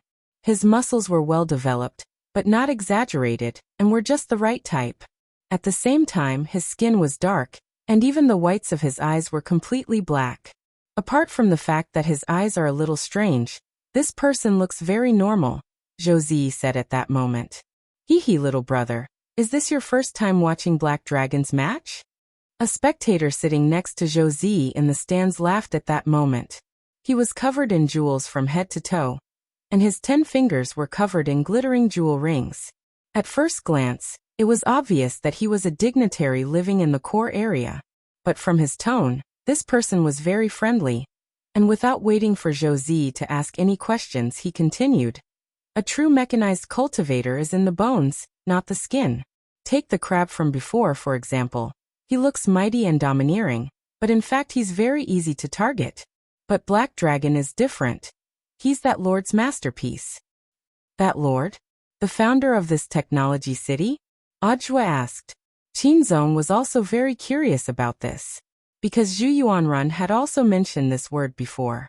Although the stands were very far away, given Qinzong and Ajwa's hearing, it wasn't hard for them to hear. No, just his disciple. But everyone is used to calling his disciple that lord. The rich man said with a smile. You're actually willing to talk to us? Why wouldn't I be? We're on the same side. The rich man shook the bet in his hand. I'm also betting on who Baogwa to lose. Of course, apart from that, we might have some other connection. Ajwa frowned slightly. Sir, what do you mean? Leaning on his cane, the rich man smiled leisurely. You should be Mr. Grenade Throwing's people, right? That you're tuning in to the Echoes of the Heart YouTube channel. Don't forget to subscribe and join us on this journey to catch the most captivating stories.